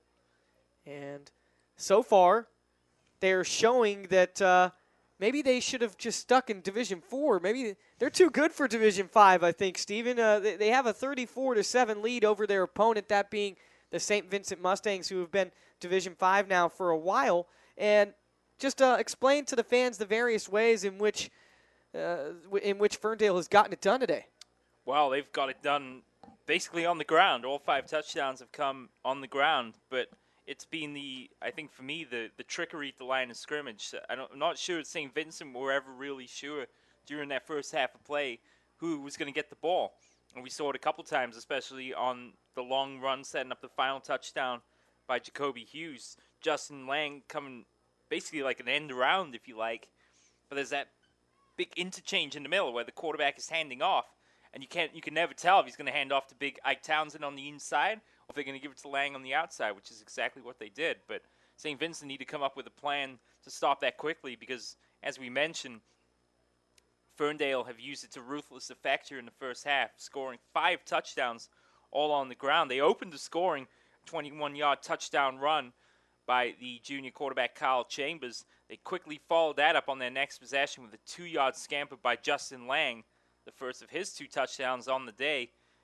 St. Vincent got on the board, and we thought 14-7 that this is going to be a close game. As quarterback Mitch Shepard able to find his target man Derek Murphy for a 16-yard touchdown pass, but it was all Ferndale in the second quarter, and it really swung in their favor after St. Vincent missed that field goal. It would have closed the score, I believe, to 14-10 at that point. Yeah. Instead, Ferndale capitalized on a 1-yard touchdown run by Kyle Chambers, and then they piled it on from there, a 24-yard touchdown run for Justin Lang, his second touchdown of the day, and then finishing it off right at the end of the first half of play after a long run by Justin Lang. It was Jacoby Hughes punching it in from 8 yards out. Well, it was a point of emphasis before the game. Remember, I mentioned it during the game. St. Bernard's head coach Jason White, who's very familiar with the success of Ferndale, as Ferndale has beaten him on a number of occasions this season, said this as far as advice goes for the St. Vincent Mustangs. They cannot let Ferndale make the big play. And I don't know if St. Vincent took advice from the head coach of St. Bernard, as Ferndale has made a number of big plays, and 2 of their scoring drives, I can call it in particular, all it took was 2 plays to get into the end zone. Yeah. So, and I think that's all credited to the defense. So, once again, it does come back to the defense of Katana and Van Emmerich, and, of course, Early and Townsend, as they pressure the Mustangs into having the punt, and the punts haven't all been that great, which often has been putting the good starting field position for Ferndale. They've been starting around their own 40-yard line most of the time, and so they've been able to take advantage of that. Well, it's like you said, we were discussing that at the end of the first half. It's not that St. Vincent really have done anything wrong. It's just Ferndale have been so much better when they've had control of the ball. And it begins again at the line of scrimmage. The offensive line is providing protection for Chambers to work with. And then on defense, that front 3 or front 4, depending on the scheme, have just been immense today. I mean, Shepard has worked wonders just being able to find receivers downfield with the amount of pressure he's been under in that first half of play.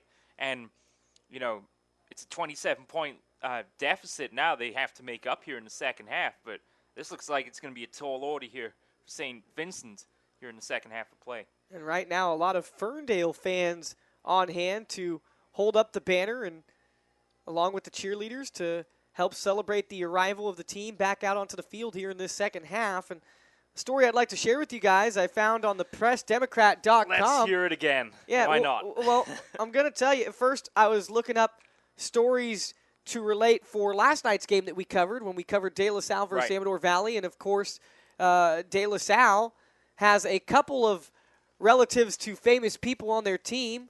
They have MC Hammer's nephew on the team, and they have Larry Allen's son on the team. That's right, the Larry Allen, a former offensive lineman in the NFL with the 49ers and the Dallas Cowboys. And he's now a part of the coaching staff for De La Salle. And when I was reading a story that I was, searching for, trying to find something about Larry Allen Jr., and of course, a story about his father came on board, and it had something to do with a game that was played here back in the day at this very same site, the Redwood Bowl in Humboldt State. And there was a bunch of stories. It was an article comprised of all these stories, about 5 different ones, and this one really stuck out to me, like I said, because it did mention the game being played at the Redwood Bowl. So here it goes. This was, of course, Larry Allen, who played his college ball in a Division II football team. A lot would never think that if they didn't know more about him. Played at humble Sonoma State here in Northern California. And they were playing a game at this very same campus, Humboldt State. And this, I believe, was back in 1992 when he was in college. And so the night before the game, Sonoma State players were in their Eureka hotel room watching the local news, and they happened to see a sports segment that showed Humboldt coaches and who they thought their best player for Humboldt at the time was NFL prospect Scotty Reagan, who was 6'5", 260 pounds on the defensive line. And I guess they were kind of mocking the play of Larry Allen. They didn't think he was all that great, as they were predicting that they would make a laughingstock out of Allen the next afternoon on the day when they would meet up and play against each other and settle it out on the field. And overrated is definitely what the guy telling all these stories, which was Frank Scalercio, an assistant coach for Sonoma State. He was the one that put together all these stories for this article. He said overrated is what he remembers, just that term. And so the next day, game time here, Redwood Bowl against Humboldt State. And it was a pass play in which the defensive end threw the Cossacks tight end to the ground, and then he was steaming toward Allen. He was this defensive end that they saw, Scotty Reagan on the news, making a mockery out of Larry Allen just the night before, was really trying to go in at Larry Allen and level him out. But I don't think he was ready for what was going to come his way on the impact.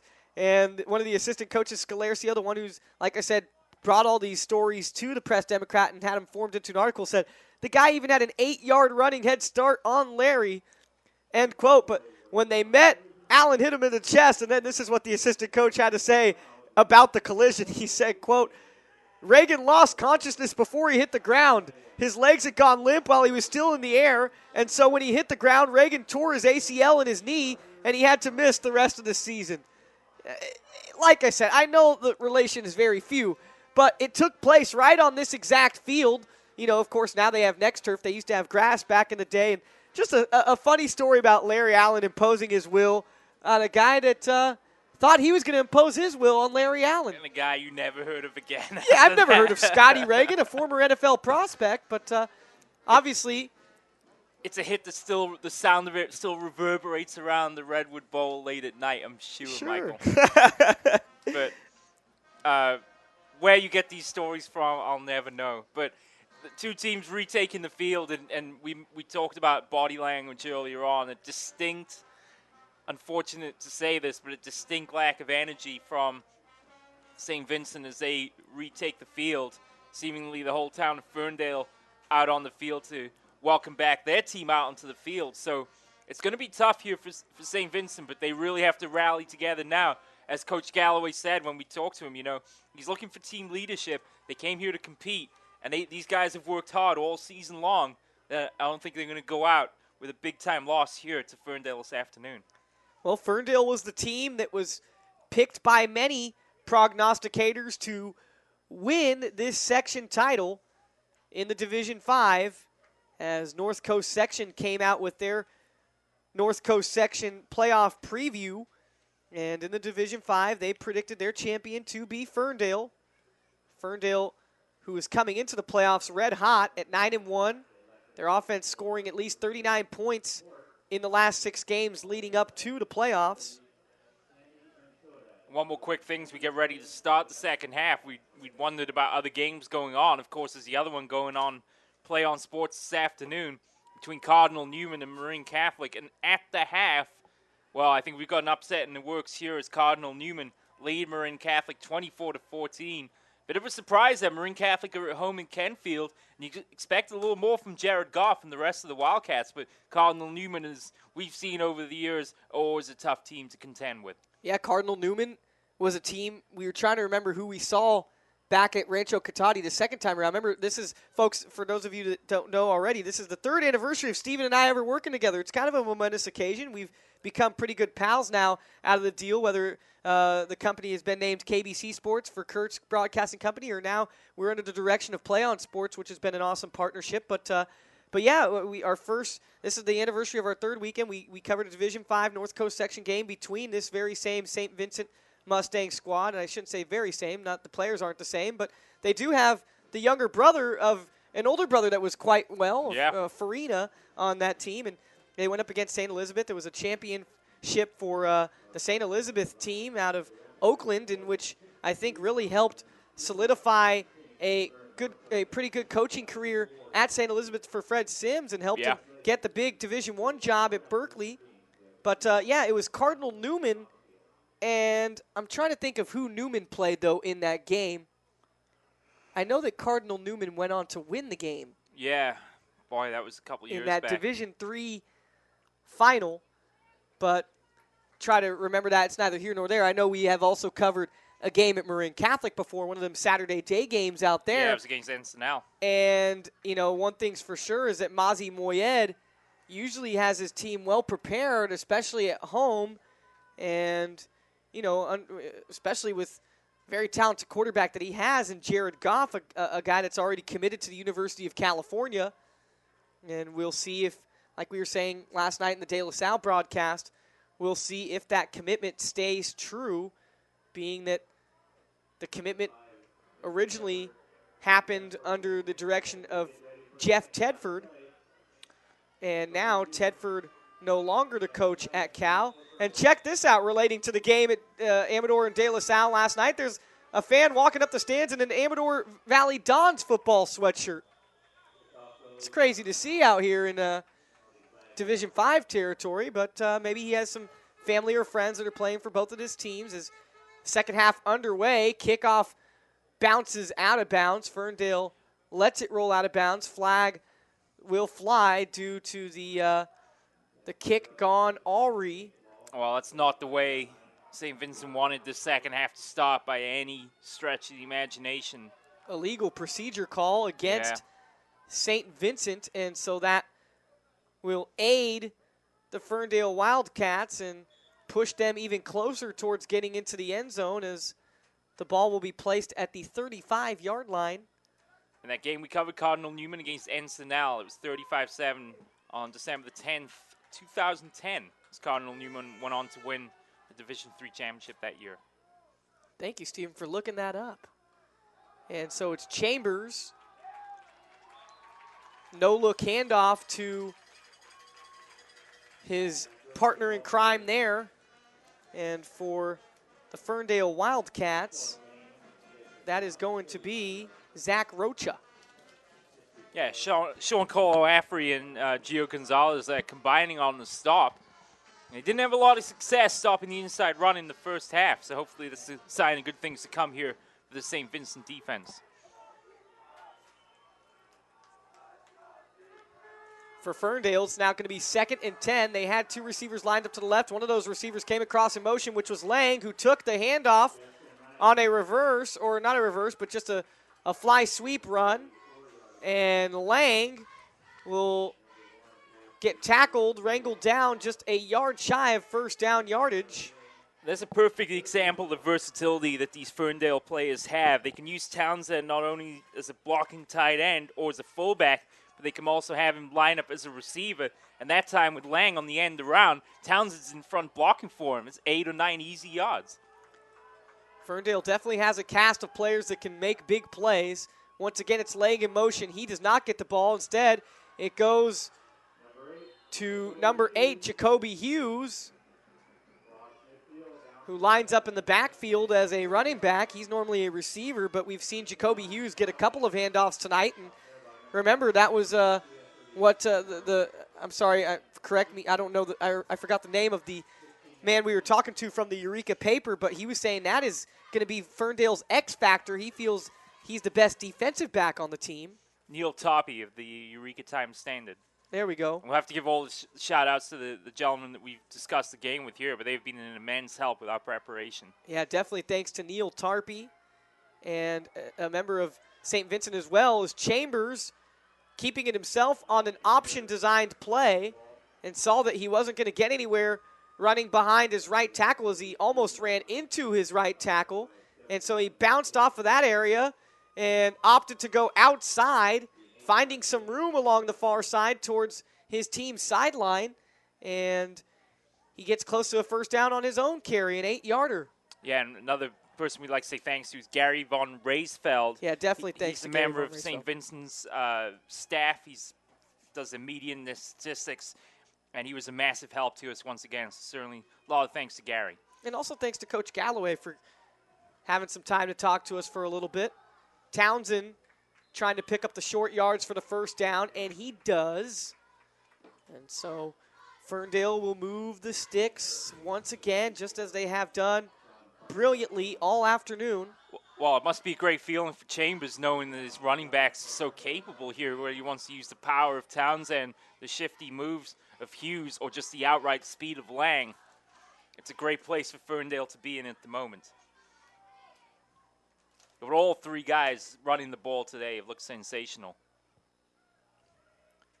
Yes, they have. Doesn't matter who it's been.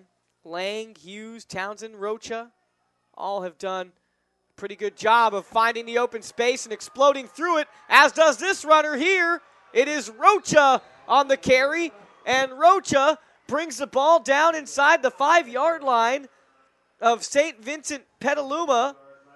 Another gashing run through the Mustang defense for the Ferndale Wildcats. And you know where that play starts? Once again, it's with Townsend lining up the tight end to the left side of the line, just completely blew his blocker off the line of scrimmage, opens a big gap for the running back to come through, and it's easy pickings right now for Ferndale. Townsend kind of reminiscent of Delaney Walker in the way the Niners use him. Sure. Tight end lining up as fullback for blocking ahead for his running back mates. And this time, Townsend once again bringing men down to the ground, trying to open up holes for his running backs there. A short run for the Wildcats. It'll be 2nd and goal from the 3-yard line after the 2-yard pickup. It was 1st and goal from the 5, and now different personnel rushing on and off the field for St. Vincent. I may be wrong, but Mitch Shepard out on the field. I wonder if that's the first time they've had him out on defense here tonight. I don't recall seeing him out on the field, at least on the defensive side of the ball so far for St. Vincent. Yeah, Mitch Shepard was listed as a backup defensive back. Not one of the starters, and Ferndale will burn a timeout here with 8 minutes and 30 seconds still to play in the third quarter. Folks, remember you are paying attention to the North Coast Section Division 5 championship game from the Redwood Bowl on the campus of Humboldt State in Arcata, California, with the Ferndale Wildcats leading 34-7 over the St. Vincent Mustangs. Do you want to watch more of your school's great matchups like the game you are enjoying here this afternoon? Then tell your school to sign up for the PlayOn Sports School Broadcast Program. The program allows schools to broadcast all their games and other activities on the web. For more information, go to playonsports.com/SBP. And in case you're wondering about the school broadcast program, we've got 2 teams that have taken us up on that offer, Granite Bay and St. Mary's, both teams that have taken full advantage of our school broadcast program, and they are currently broadcasting all their games, not only football, but other ones as well. So a lot of props to both schools. Tell you what, I sure wish they had one of those kind of programs Me at my too. high school growing up. I would have been all about it. I mean, I've always wanted to be a broadcaster since I was about 7. It's what I've just wanted to do. And it's Lang on a late toss, trying to make his way into the end zone. He's wrangled, but he gets in. The tackle attempt kind of tossed Lang into the end zone. Great job by Lang of just hitting on the 4.4 speed, trying to get to that corner of the end zone, far outside, top of your screen. And he is able to ease himself into the end zone. 40-7 now the score.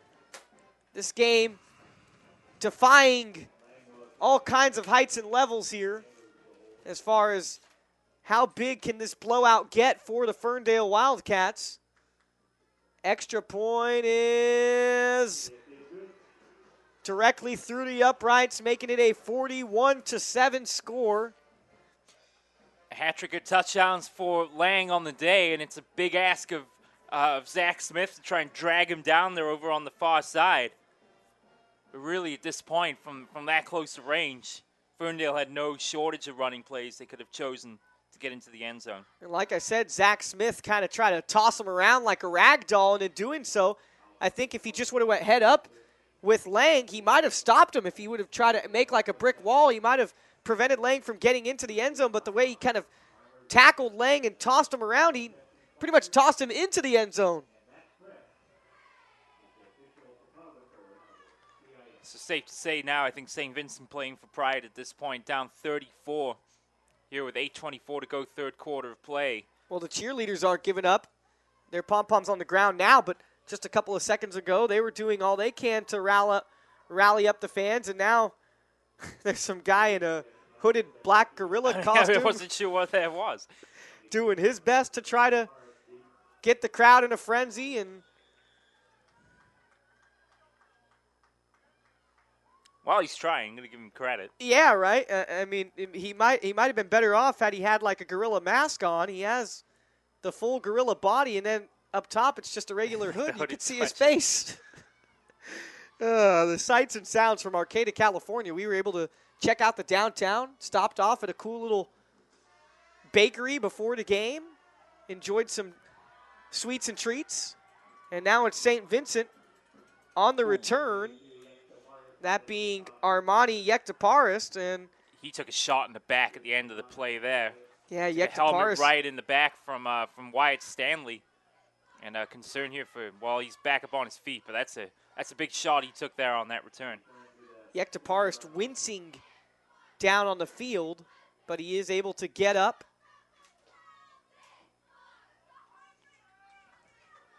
And so now can St. Vincent do something with their first possession here in the second half? Ferndale did a pretty good job of controlling the clock. And it's going to be snap to Shepard, who gives it off quickly to Derek Murphy. And Derek Murphy pushes the ball past the 50 and into Wildcat territory. So an excellent run for the Mustangs, who needed a first down type of run to start things for them offensively in the second half, Steven. And he's had a great game when he's been able to get into the open field, and he's certainly someone that the Mustangs will be relying on next year as he comes back for his senior season. Once again, Shepard gets the snap and then just sticks that ball out like a loaf of bread for Derek Murphy to come retrieve and then head upfield. And Murphy does just that, but does not really gain any yardage. He gets the ball back to the original line of scrimmage, and so it'll remain 10 yards needed for the first down. It's now second down. Murphy to Shepard's right, and it's Shepard faking the give to Murphy. And racing towards the first down marker with it himself. And Shepard will get tackled right in front of his own teammates on the near sideline. Staying in bounds, however, and so it'll be 3rd and 4 after the 6-yard pickup on the quarterback scramble. Yeah, it was Justin Lang that brought him to the ground. They're making the tackle on defense. Trevor Early, a sophomore starter on the defensive line, comes off the field for this play for Ferndale, and Shepard rushing the throw here on a 3rd down, incomplete. Great defensive play by the Wildcats, and so now it's going to be 4th and 4, and with St. Vincent down by 34 points, they're going to go for it. Yektaparist should have made that grab there. Shaking his head after the play, but that's one he has to catch.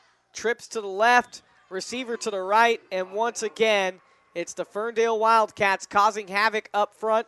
This time it's Tim Zanoni reaching out a hand and getting his big Wildcat paw on the pass, deflecting it, thus turning the ball over on downs and giving the ball right back to his own offense. Yeah, and Chris Katana working against Gio Gonzalez there on the line. And Gonzalez is quite the size advantage over the much smaller Katana, but he's got him stride for stride there. Great defensive play there by Ferndale and a turnover on downs. Turnover on downs indeed, with 6 minutes and 56 seconds left in the third quarter. Ferndale up by 34, 41-7. They have receivers on each side. Offset I behind the quarterback Chambers. It's a handoff and a big gashing run play once again. It's Rocha who comes up limping after the run. Zach Rocha, the 5'5 junior, small guy, 155 pounds.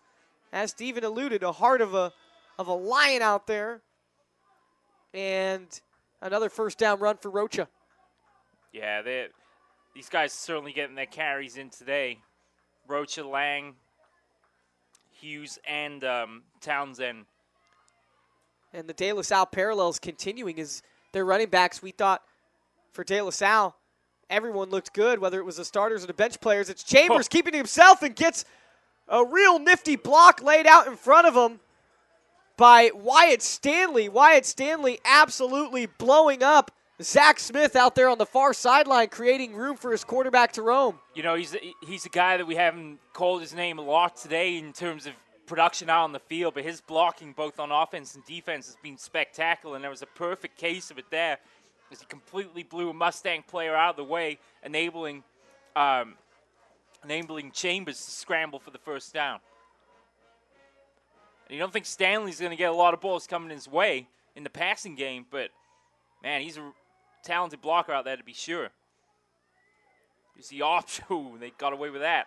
Delayed option, and this time it is to Jacoby Hughes, the man who gets the pitch out and starts to the left and then zigzags up through the middle of the field. And Jacoby Hughes will pick up the first down, gets the ball to the 10-yard line, sticks her down now as another first and goal situation for the Ferndale Wildcats. I wonder if they'll dial up Townsend's number here. Yet to score a touchdown on the day. Same for Rocha as well, so we'll see. It's Wyatt Stanley lined up near side as a receiver. He was looking in for a possible receiver screen, but the quarterback, Kyle Chambers, will take it himself along the right sideline, just behind his right tackle, and try to create a play. But St. Vincent sniffing out any type of big quarterback run there. Yeah, a little bit of a trouble there getting the handoff. Play broke down around Chambers, and he gets swallowed up by the St. Vincent defense. And now Yak DeParist and Murphy having a chat, both helmets off. Murphy down to a knee, almost sitting Indian style there on the turf. Second and goal from the 11-yard line after the loss of a yard on the quarterback keeper from Chambers on the previous play. Lang lined up as a slot receiver, comes across in motion from left to right. Lob pass up for the tight end, and the catch is made for a touchdown. Justin Lang, make that Dakota Ward, I believe, making the grab. Dakota Ward, 6'2", 165 pounds, going up there and getting it like a basketball player. That was like an alley-oop type pass and catch from Chambers to Ward. And I'm going to get Steven's take on that play as soon as this extra point try is attempted by Ferndale. But great recognition by Chambers of seeing his receiver get open. Quick pass, lobbed it up. His tight end using his big 6'2 frame to go up and get it. And the extra point try way short of the goalpost. And there might have been a deflection, a little bit of a tip or block, if you will, by the St. Vincent Mustangs. So it'll be 47-7 the score. 40-point lead for the Ferndale Wildcats with 4:34 left in the third. But, Steven, your take on that touchdown. Once again, it starts back at the line of scrimmage. You had Hughes and Townsend lining up in the backfield. You had Lang going in motion from left to right. No one picks up the tight end. It just makes a simple cut to the post. And how about ranging up high with the hands in the diamond formation to reel that one in? It's always one of my favorite plays. Sure. Anytime the tight end goes up the ladder to reel in the touchdown catch. Well, that's how my dad always taught me. Hands up high, diamond formation. And that's what he does there and makes the catch. And Ferndale, you have to think maybe almost their whole town is here. Maybe about a quarter of their city is here. It's not a lot of people in Ferndale. About 1,371 people in whole. Ferndale known as the Cream City due to the dairy industry that really took off in the 1880s. Of course, they have the Butterfat Palaces and the Victorian homes and storefronts along Main Street. It's a popular film location, the Main Street, for films such as The Majestic. Jim Carrey, you ever seen that movie? Probably. I like Jim Carrey. Yeah, Jim Carrey's good, right? Yeah, for sure. One of my all-time favorite movies, not The Majestic, but it is Ace Ventura, Pet Detective, the first one. Just that opening scene when he's the delivery guy kicking that box. It has written Fragile all over it. Kick return taken by St. Vincent at their own 20-yard line. It's Derek Murphy with a great wedge ahead of him. And now Derek Murphy trying to twist and turn away from a tackler and advance forward past the 50, but he will not do so. He'll get it just short of the 50-yard line. But about a 30-yard return for Derek Murphy, trying to ignite whatever spark he can for his St. Vincent Mustangs at this point, Steve. Well, he's still playing hard, and we've seen that now through the course of the second half. And unfortunately, thoughts for St. Vincent are beginning to already look towards next year. And I'm sure this wasn't the way they expected this game to turn out, but they have to look for the positives now. And a couple more touchdowns will certainly make the long trip back to Petaluma that much more enjoyable. Because unfortunately for the Mustangs, they've been totally dominated here on both sides of the ball. Murphy coughed it up, and that's going to be, and it's stripped, I believe, by Katana and recovered down there by Tim Zanoni. So, well, things going from bad to worse with St. Vincent's offense. And that's a real shame for Murphy because he was diving for the ground there. He'd already been tackled. The ball popped out at the last second. Not sure if it was Katana that made the strip, but Zanoni right there to make the recovery. And Ferndale, just like that, back out on offense. Devastating series of events for the St. Vincent Mustangs. Like I said, you could still see it in the body language of these players. Walking around, hands on their hips, heads buried down low. As every single bounce of the ball really has gone Ferndale's way today. And they have earned it, though. Make no mistake about it. This game has not been given to Ferndale. They have earned every bit of the success and respect that they have been given, that they have earned tonight. And this time it's Ike Townsend finishing off another strong run, coming up a yard shy of a first down. It'll be 2nd and 1. Good 9-yard carry there on the outside by Ike Townsend, and he was tackled by Michael Carroll. Townsend again will line up in the backfield. And Chambers just being able to hand the ball off to his running back in the nick of time is, for the first time tonight, some heavy pressure got at him. And that was number 33, George Salmon, thinking that the quarterback Chambers still had the ball as he put Chambers on his back. But Chambers did hand the ball off, and the running back there on that play able to pick up a first down and move the sticks once again. Remember, there's 3 minutes and 15 seconds left here in the third quarter. We still have a whole nother fourth quarter to be played. I'm sure the running clock will be running throughout the rest of this contest as handoff that goes from the right side to the left side of the field from Chambers to Rocha. Rocha, who is lined up just to the right hip of Chambers, and scissors that one to the left side of the field. Looking at the roster for Ferndale, Chambers, Townsend, Rocha, and Stanley will all be coming back next year. So a lot of continuity here in the backfield with the quarterback and 2 of the running backs coming back next year for Ferndale. Inside handoff there to Townsend. He goes nowhere. He's wrapped up by about 5 or 6 Mustangs.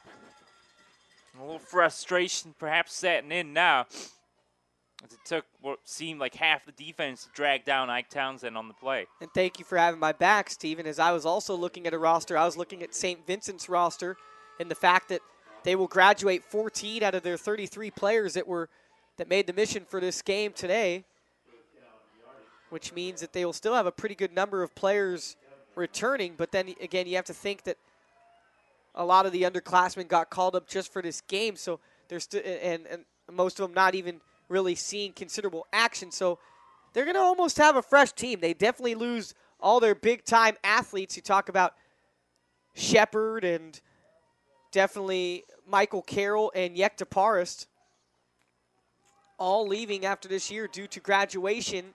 And this time it is Jacoby Hughes, the ball carrier. Jacoby Hughes jumping around with his teammates after jaunting forward for first down yardage on that run. One guy that they will bring back that is a pretty big part of this whole St. Vincent squad is going to be George Salmon III. As I mentioned, only a sophomore this year.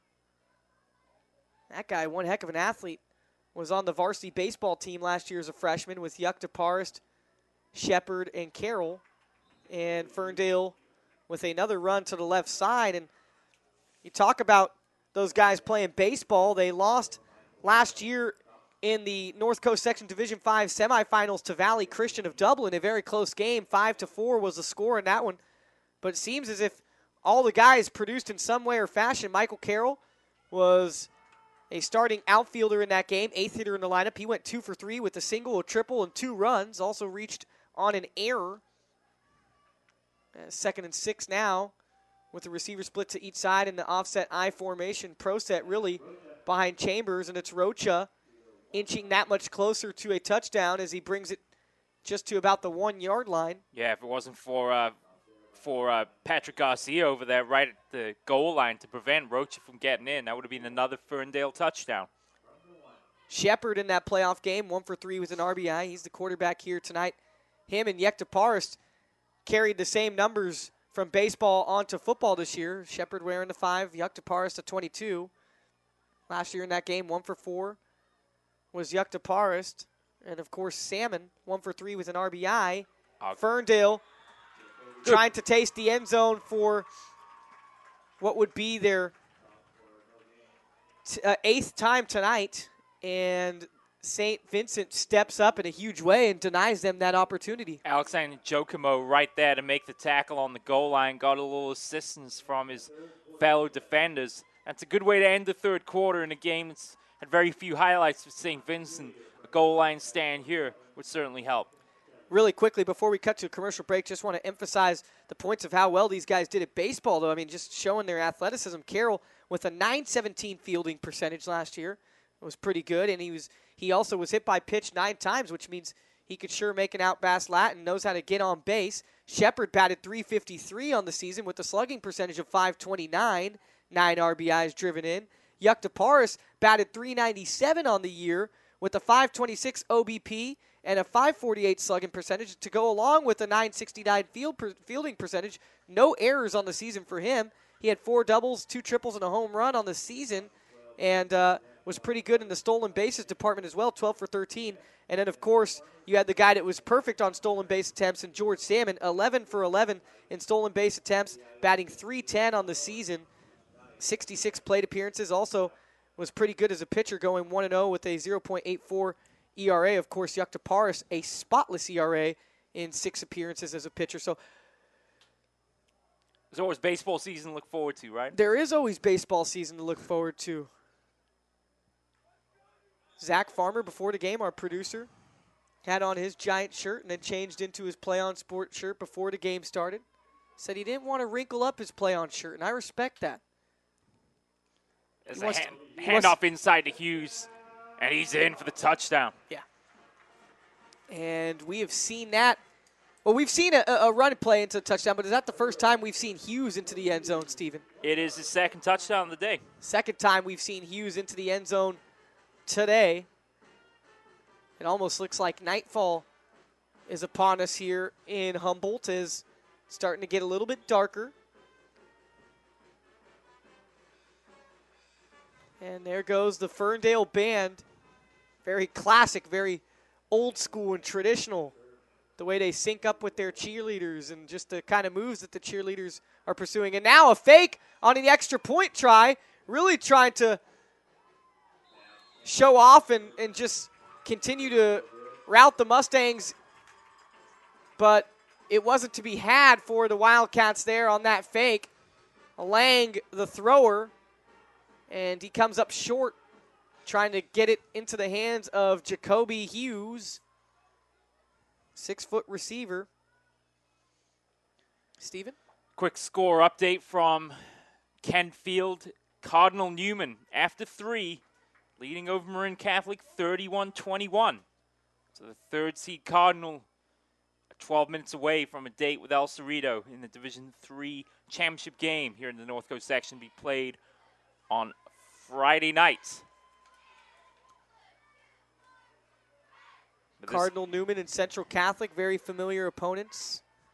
Like we said, Central Catholic relating to this game by the fact that if they are to lose next week in their Division IV final, then the winner of this game, which at the moment looks to be a safe bet to put on Ferndale, can quite possibly make it into the state playoff picture. Well, Escalon are always a tough team, and they, no doubt, want to erase the bad taste of last year's loss in the section final when Hillmark came back to upset them 20-17 on that last-minute field goal. So, yeah, they're certainly hoping for a little help from Central or from Escalon next week. But also, don't forget McClymonds ranked second, and a big win for their third straight Silver Bowl. 38-13 over Oakland Tech.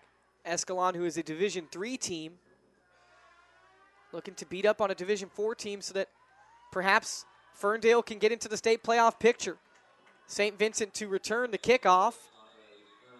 Is the ball loose on the turf? It is not. They're going to rule him down by contact. That was Yuktaparist on the return, getting it out to the 30. And they're talking about Ferndale as being a team that McClymonds should be looking out for, just in case these two play each other. Ferndale would have the better record and did beat Mac when the two played last season. Shotgun set for Shepard with Salmon coming across in motion. Salmon takes the fly sweep handoff and is looking to throw. Unlucky. As he is ranging to his right, trying to get away from a would-be tackler. He does get the ball off, but the pass is incomplete as Salmon was trying to throw the ball to Derek Murphy. And now St. Vincent having to resort to a bunch of trick plays and things that are out of the blue, out of the royal blue like their colors.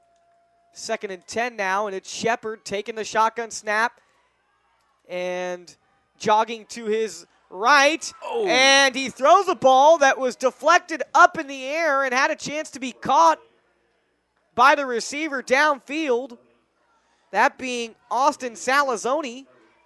But Salazzoni cannot get himself in great position to make the catch after the deflection. Yeah, Hughes stepping up there trying to make the pick. It went through both his outstretched hands. Salazzoni in position to reel in what would have been a sensational catch. Just couldn't hold on to the ball.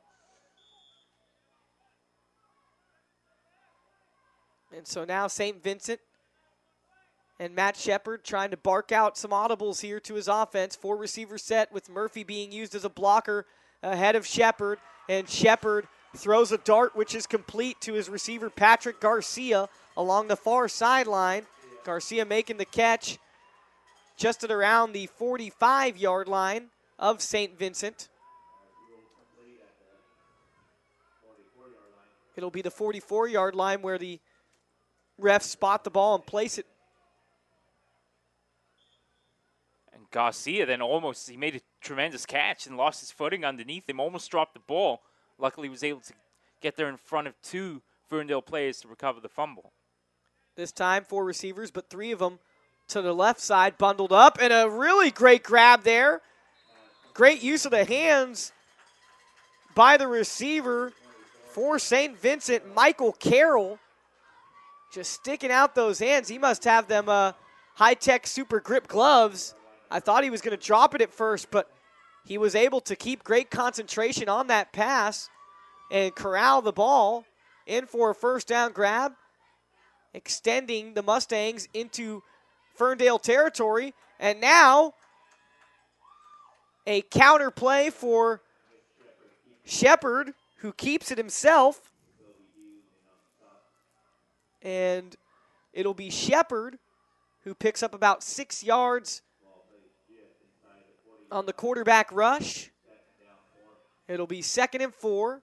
Clock still running, down to 7 minutes and 40 seconds here left in this game.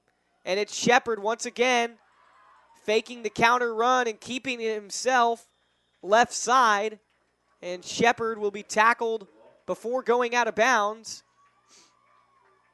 or before the sideline. So he was tackled in play at around the 34-yard line. Did get enough of the first down. Just about a yard extra or so. So St. Vincent here have a potential scoring opportunity for really the first time since midway through the second quarter of play. A very silent lull has replaced this stadium. Mustang fans made the journey up from Petaluma, and they were pretty raucous within the first quarter, but since the second quarter, things have changed considerably. And now it's Murphy lowering his shoulder and trying to put the boom onto the Cats defenders in pursuit of the senior running back. And Murphy picks up the first down and pushes the sticks forward once again for St. Vincent, who is having themselves a pretty productive drive. Only problem is too little too late. Yeah. And it's Shepard once again with blockers in front of him as he rolls out to the right, looking deep across the middle of the field. And the ball is incomplete. There was 2 men downfield for St. Vincent. However, there was about 4 men in the backfield that were in the area for Ferndale. Well, the thing is that the pass was intended for Ectoparis in the back of the end zone there. Unfortunately for St. Vincent, Zach Smith didn't see his receiver behind him a few steps, try to make the play. If he'd let that go to Ectoparis, that would have been a touchdown. And Smith, you could tell, a little upset with himself after the play. Shepard now with 4 receivers set with trips look to the right. Murphy to his right hip.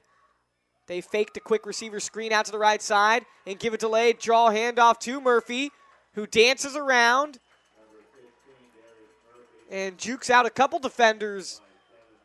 Oh, and he coming close to the first down. He went down awkwardly after the play, and that's a real shame because Derek Murphy has certainly been the most spirited player on this St. Vincent team today. And concern now is he had an awkward turn as he went to the ground. Training staff out to tend to him here. And right away, the Mustang players get down to a knee. And an afternoon that has been bad, unfortunately, here for the Mustangs. May get worse here as they go over to 10 to the junior running back. So, give us a quick opportunity to remind you, ladies and gentlemen, to please join us for our post-game show where we'll wrap up all the scoring from this game. And we'll also have an interview with a player of the game. Plenty of candidates, no doubt, for Ferndale here this afternoon. You'll just have to stick around for the final 5.5 minutes of this one to find out who the player will be. Murphy leaving the field, but in considerable pain. And hopefully his afternoon is not done because he has had the best game out there on offense for St. Vincent here this afternoon. Murphy grabbing on to his left wrist. George Salmon now, the sophomore, will come on to replace him in the backfield. He'll line up to the left of Shepard. Salmon with good blocking for his quarterback, Shepard, who completes a pass just at the edge of the end zone to Zach Smith for a touchdown. Great awareness by Zach Smith. Knew the sideline of the end zone was coming up. Great throw on the money from Shepard. Smith putting both hands up and getting the foot in bounds to reel that in for the score. That pass, a little reminiscent of Colin Kaepernick's pass to Crabtree in the Monday night game for the Niners against the Chicago Bears. From what I remember. Yeah, Stephen Davies was there, had himself a ball. It was a great game. I really enjoyed it. As you should on a Monday night game. Those don't come around oh so often. They're only here every once in a while. And with 4 minutes and 38 seconds left in this game, St. Vincent finally able to get on the board again for the first time since the first quarter. 53-14 is now the score. And of course, the city of Petaluma really getting recognition for their sports, most notably the Little Leaguers, as the Little Leaguers gave everyone in the Bay Area something to root for over the summer, as them boys showed that they have big sticks and know how to swing them.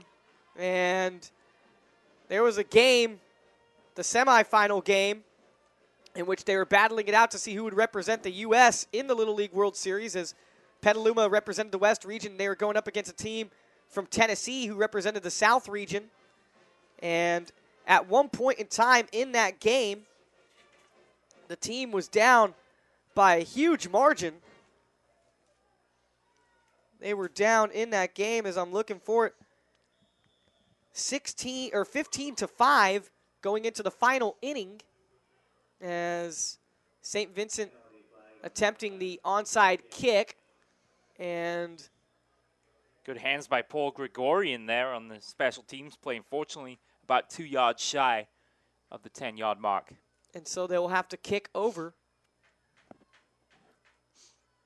But yeah, 15-5 going into the final 6th inning in that Little League World Series. And the manager, Eric Smith, told his team, whatever you do, don't give up, have a good approach, do what you do, and finish strong. And then boys came back, down 10 runs. They tied it up, put it into extra innings, and they would end up losing the game 24-16. They would then go on to beat Panama in the consolation game 12-4.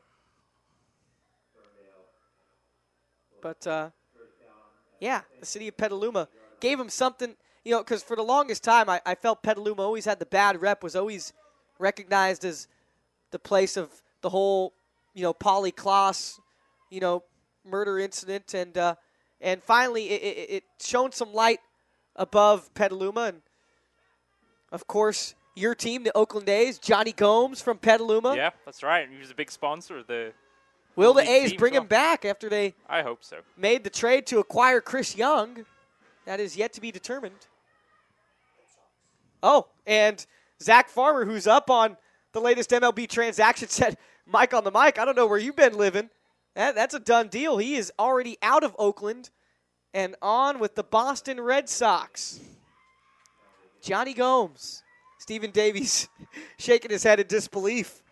He felt that they should have kept the big Bay Area slugger around. Kind of was a really good guy to have in the clubhouse, firing those guys up. 3 minutes and 5 seconds left. Like I said, running clock here for the rest of this one as Ferndale completely in control of winning the 2012 North Coast Section Division 5 championship in front of their fan faithful that didn't have to make too far of a drive, and now flags fly. Too many men on the field. Guilty party over their far side was Dakota Ward. Had already caught a touchdown pass, but just a little lackadaisical getting across the field. Now pushing back. But thoughts now surely turning to our player of the game, and well, plenty of candidates. Will it be Townsend? Will it be Van Emmerich, who had a tremendous game in the first half? I haven't seen a lot of him here in the second, but we've seen a couple of changes in personnel for Ferndale here as the second half has wore on. Of course, with this lead not really in any kind of doubt. It was a inside handoff there to Bryceland Franklin getting a carry here with under 2 minutes to go in this one. And with this win, Ferndale will get past a couple of 1-1 splits as far as previous meetings between the two teams in the playoffs, in championships in general, as a late handoff goes there for the Wildcats. But, yeah, in 1991, they had met out at Ukiah High School for the Class B championship with Ferndale winning 38-14. And then in 93, they met for the Class B championship once again at Ukiah High School, and St. Vincent won 19-12. And so now Ferndale will be able to have the upper hand in that one. And also, as far as Ferndale is concerned in playing playoff games here at Humboldt State, they will now improve to a 2-1 record here on this field at the Redwood Bowl, as they played 2 games in the 2004 playoffs for North Coast section. They played a game against number 7 Middletown and won 26-13. And then they got shut out the week after against number 3 seed Willits, 21-0. Both of those games, however, were Saturday night games, not Saturday day games.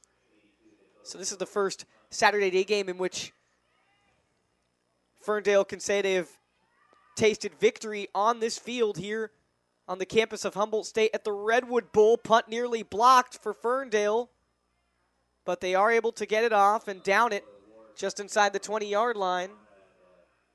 20 seconds left, and I've been trying to think ever since you've been hyping it up and telling these fans at home about the player of the game interview. I just don't know who I'm going to choose. There just seems to be too many people to really look to. It's been a team effort all the way around for Ferndale, and it's a very well-deserved victory here this afternoon. I almost feel like I want to bring each and every running back up here. I mean, let's get Henderson or Ike Townsend. Let's get Zach Rocha. Let's get Justin Lang. Jorgensen gets 2 Gatorade baths. They missed with the first one, but they sure got him with the second. And now that's where the saying, if at first you don't succeed, try again, comes into play. Well, now I bet he's kind of wishing he was wearing the jacket after all. Because the Gatorade soaking in this kind of weather. Well, I'm sure it doesn't feel that bad as Ferndale take a convincing victory here this afternoon. And so it is.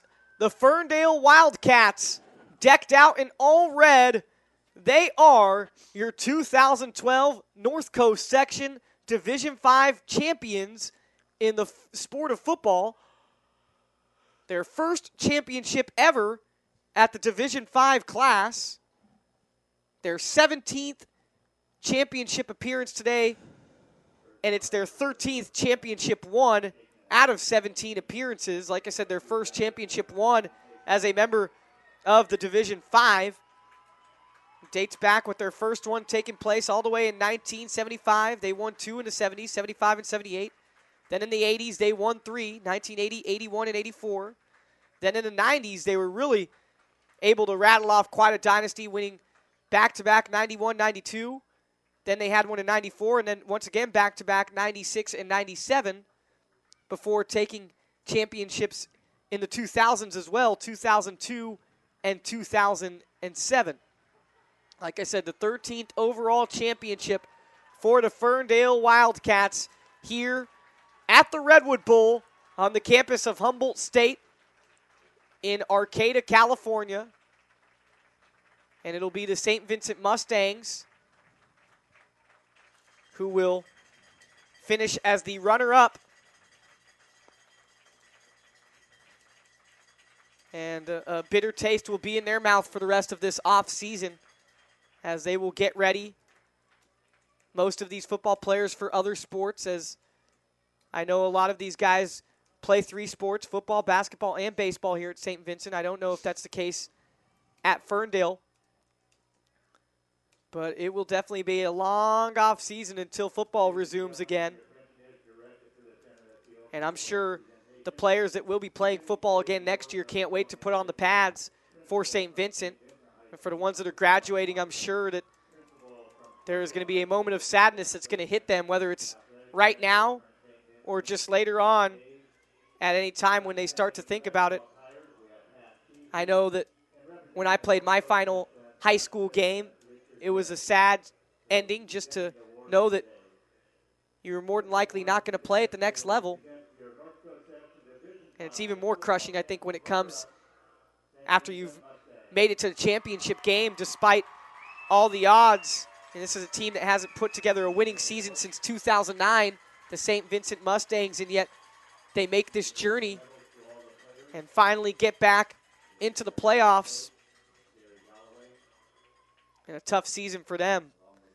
But your hat certainly has to go off to the Mustangs for making it into the championship game to play a very, very tough opponent in the Ferndale Wildcats, who earned every bit of their victory.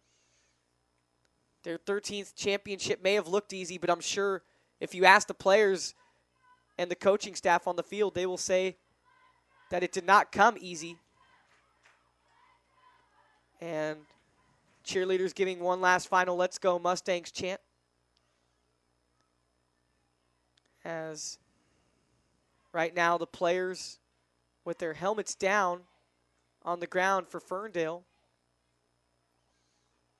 Meanwhile, the players for the St. Vincent Mustangs, most of them still have their helmets on. Some do have their helmets off. But Ferndale improves to 12-1 and is on the outside looking in towards a state playoff appearance.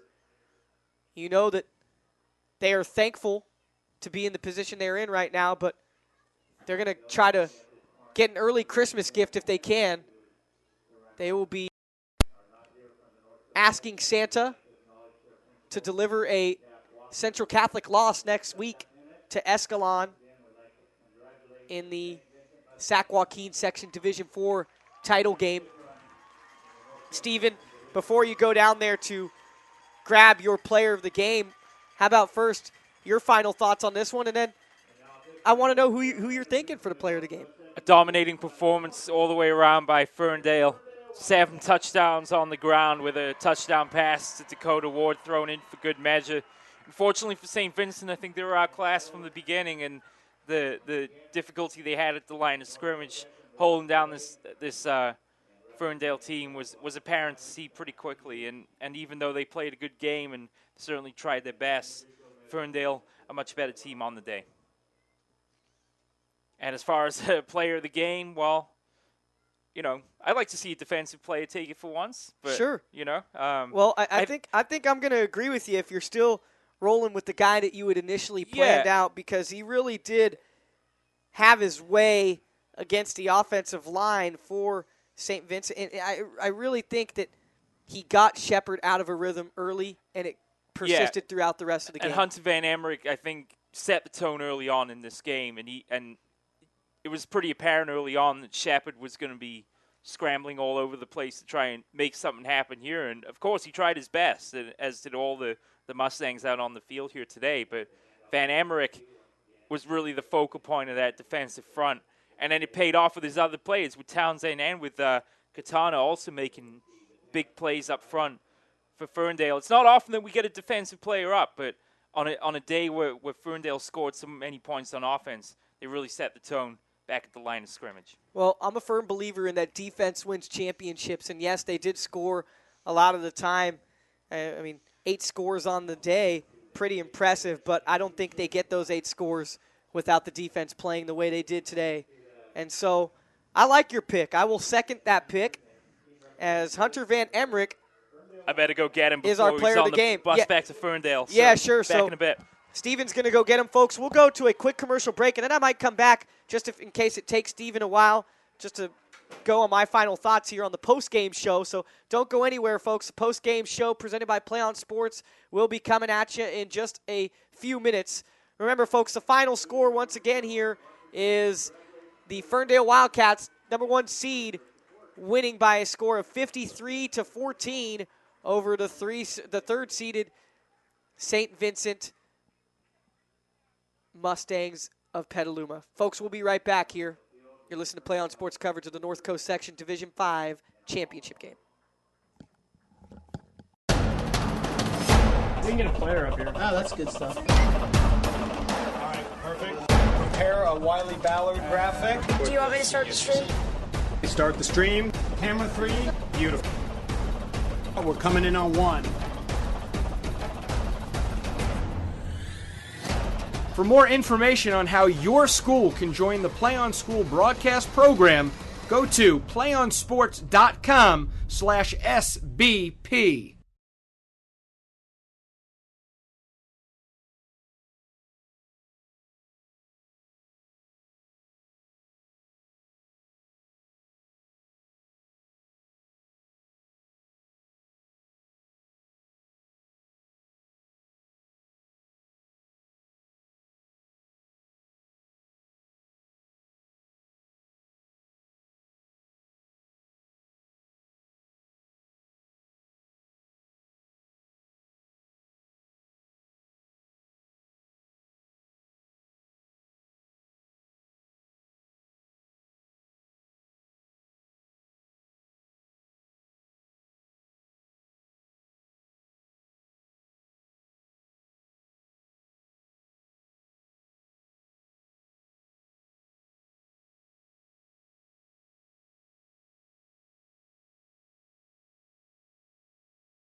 All right, ladies and gentlemen, welcome back to the post-game show here on PlayOnSports.com. We have nabbed our player of the game, and it's none other than Mr. Van Emmerich. Thank you so much for joining us here in the booth. And you had such a great game out there defensively. You know, they always say defense wins championships, and granted, your offense did put up a lot of points tonight, but I don't think that would have been done without you guys up front penetrating through that offensive line and St. Vincent. And, you know, Shepard, phenomenal quarterback when he has the time, but you guys really didn't give him a lot of time today. Every throw, it seemed he was on his giddy up, either having to race to the right or to the left to get away from you, or a lot of times backpedaling to avoid sacks from you guys. How were you able to be so successful against their offensive line tonight?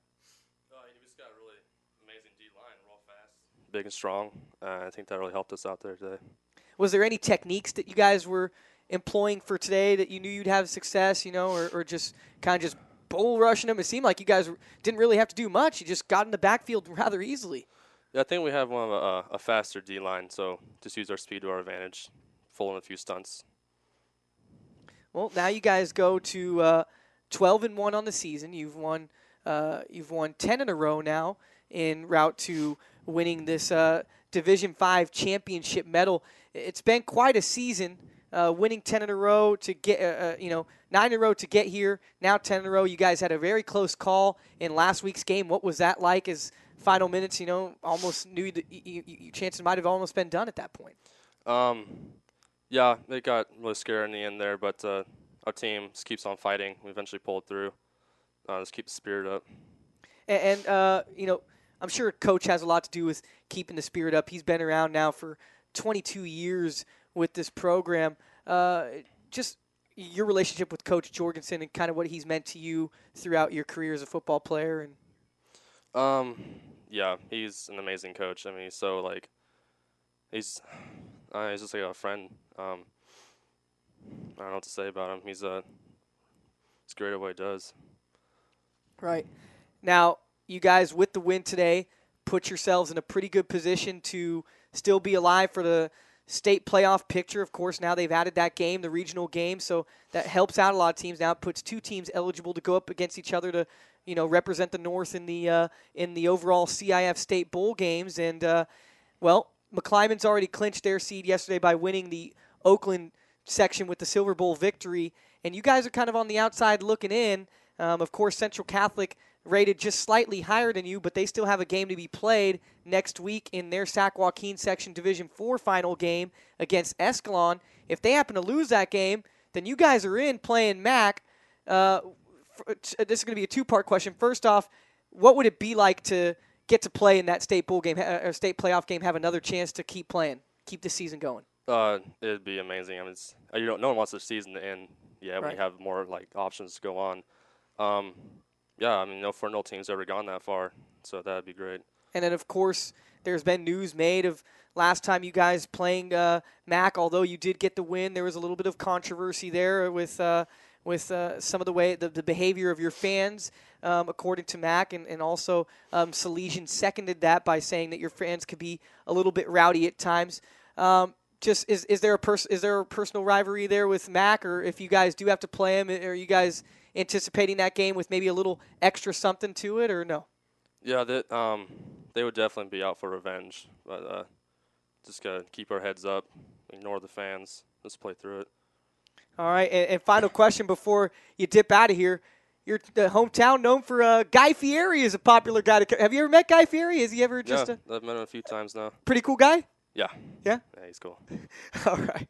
Awesome. Well, thank you so much. Once again, I am so honored to be joined by our player of the game, Hunter Van Emmerich, who is just doing a phenomenal job. I don't have his numbers stat-wise as far as sacks or hurries go, but I sure know his hurries number has to be almost double digits, as it seemed as if every time that St. Vincent elected to pass the ball, this man right here, along with the help of his other front defensive linemen, were creating so much havoc and really putting Mitch Shepard under duress today throughout the whole game. Every pass either on the run or on his back pedal. And they say defense wins championships. Well, this is proof right here, as Hunter Van Emmerich able to put one of these gold medals representing the North Coast Section Division V championship in the sport of football around his neck. Well, for him. I hope that he gets to see another game, and they'll find out. I'm sure they'll definitely be watching. Who knows? Maybe the Ferndale team might make a trip down to wherever the championship game will be played next week for the Sac Joaquin section, and they might check it out in person to see if they will be advancing to play another game in the state playoff picture. So, Hunter, thanks for joining us. Yeah, Enjoy this victory. Celebrate with your friends, family, and once again, happy Thanksgiving weekend. Yeah, you too. All right, guys. That's Hunter Van Emmerich. He's our player of the game. Don't go anywhere, as Stephen Davies and I will finally wrap this thing up from the Redwood Bowl here on the campus of Humboldt State. Remember, it is the Ferndale Wildcats taking home the 2012 North Coast Section Division V Championship. They're first in the Division V class level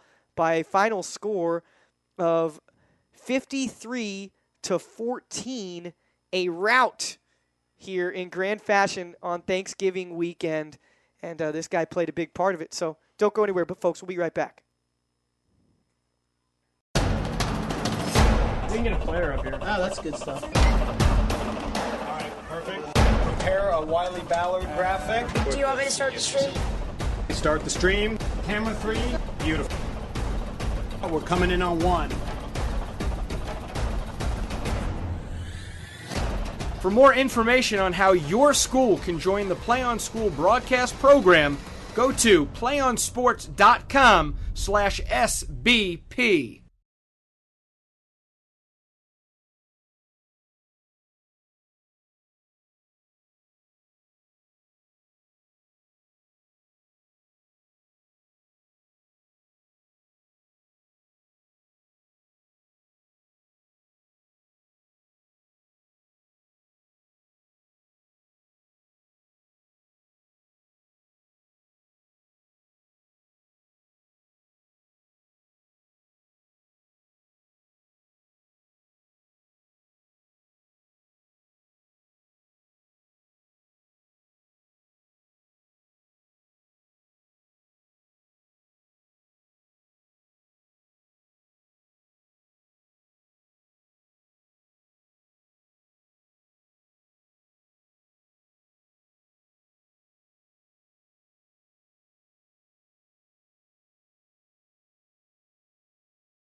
All right, ladies and gentlemen, we're back to finish off the post-game show here on PlayOnSports.com. Michael Smith and, of course, Stephen All Davies. And, Stephen, we got to witness a blowout in tremendous fashion for the Ferndale Wildcats by a final score of 53-14 over the St. Vincent Mustangs. And I thought the game was going to be a lot closer than that.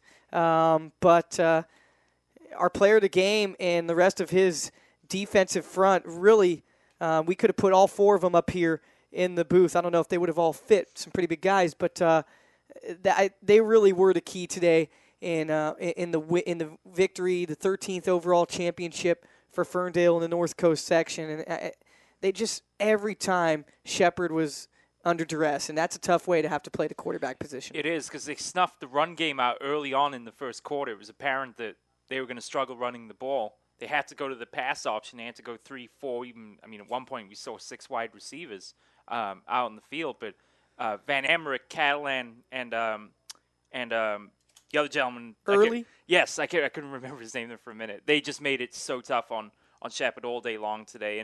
And to be honest, I mean, he did well considering what he was given. But it was going to be tough to come back. And I think that missed field goal early on in the second quarter play really was the final blow, because they weren't going to come back from that, and Ferndale just poured it on from there. Ike Townsend, another guy who was strong on that defensive line, and he played so strong at the fullback position. Like I said, kind of like a Delaney Walker H-back. He was lining up his tight end, and all their running backs, you know, we were talking about it before the game, and how, you know, some of the papers made the illusion of that this is, you know, a lot of people really kind of, you know, Ferndale's under the radar, being they're this small school and they're way up tight in just the boundaries of California before you start getting into Oregon. But, you know, this is a team that is very similar to the team that we got to witness last night in the De La Salle Spartans, in that they just know how to get the job done. They have a coach with a fantastic winning percentage. He's won over 84% of his games, and 22 years he's been at the helm. Legendary coach, just like Lattiser with De La Salle. And, you know, they just they do it with defense, and they do it with a great running game. I mean, any one of those running backs would have had success tonight, and they all did. Yeah. It's not that they would have. They all did. We saw it. They had success. It didn't matter who it was. They were able to run the ball pretty good on St. Vincent tonight. Well, victory 2-19 for Coach Jorgensen in dominant fashion here today. 7 rushing touchdowns, 3 for Lang, 2 each for Hughes and Chambers, and then a passing touchdown thrown into to Dakota Ward for good measure. It is a convincing victory, to say the least, and I think Ferndale have to be thrilled with the way they played here this afternoon. Yeah, especially, and now their focus goes to next week, out of their section. Only. They've controlled what they can control now at this point. It's just seeing if they can get a little bit of help in that Central Catholic Escalon game. My buddy Facebooking me asking if we were going to be at that Escalon game, as he's a senior on that team. And I don't know if we'll quite be there, being that we're mainly doing North Coast section games this year for PlayOn Sports. But if we are in the vicinity, I know that's going to be a great game to determine Sac Joaquin Section Division 4 final. And I think the one thing that really benefits Ferndale going forward is that Escalon have a big chip on their shoulder after the 20-17 defeat against Hillmar last year, a game that it's fair to say Escalon had in the bag until they let Hillmar back in the game in the second half. So they want a piece of whoever they're playing next week. So Central Catholic, I think, better look out. And, of course, should that happen, it's all kinds of benefit for Ferndale. Especially because Escalon, who had just went to state the year before and had an undefeated season going into that game against Hillmar, was considered to be an essential lock into the state picture. Again, they lose, they don't go. And, it was very shocking and saddening for Escalon not getting to go last year. Well, we got to go up here. We got to make the 5-hour drive and check out a place that we'd never seen before in the Redwood Bowl, the campus of Humboldt State. And, I love just adding new venues to my resume and just checking out new places. And it's been a fun Thanksgiving weekend as far as 3 games, 3 days. You were a part of it with me. Our producer was a part of it with us. And now Hans Webb, who joined me on a drive not as long last week to Boonville, but joins us on this drive and finally gets to be a part of our Thanksgiving weekend. And I hope he had some fun filming this one, as I've enjoyed, the triple header of action this weekend. And I'm going to remember this one for a long time. Like I said, bud, happy 3 years of working with you, man. It's been pleasure, and hopefully we can continue working with each other for years to come. So, folks, I think that's going to wrap it up here from the Redwood Bowl on the campus of Humboldt State in Arcata, California. We have about a 5-hour drive to make back home to the Bay Area, so I think a nap will be had by me. Definitely got to eat something first. But, folks, we do want to remind you once again that PlayOn Sports is not only your home for high school football, but really just high school sports in general, as we've been covering everything from volleyball to cross country. Girls soccer and boys soccer is going to start getting underway. Basketball is already underway with their little preseason classic tournaments. And we have a lot to give to you. And, of course, the best of the football is yet to come, as now that we're getting past these section title games, we're going to start moving on to the state playoff games, and then eventually the overall picture here in California, the state bowl games. And just remember, we're not even just in California. We are in a various amount of states throughout the United States. PlayOn really has their name on everything, and it's a pleasure to be working for a company that's really holding it down in high school sports across the country. So, folks, please make sure to check PlayOnSports.com or check YouTube.com/PlayOnSports and follow us to see what's going to be coming next. Also, go to CIF North Coast Section.tv. Steven and I are stars on that website, and I think you'll be pretty impressed with the amount of coverage that we've been doing and the quality of the coverage as well. So for everyone that had been watching this broadcast, we'd like to thank you for tuning in. For our videographer, Hans Webb, for our producer, Zach Farmer, for my analyst, Stephen Davies, I'm Michael K. Smith, also known as Mike on the Mic, signing off and telling you guys once again to have a fabulous rest of your Thanksgiving Day weekend. And please join us again soon for the upcoming events that we will be covering. Because remember, PlayOnSports.com is your destination for high school sports. One match away from immortality. This is a total team effort.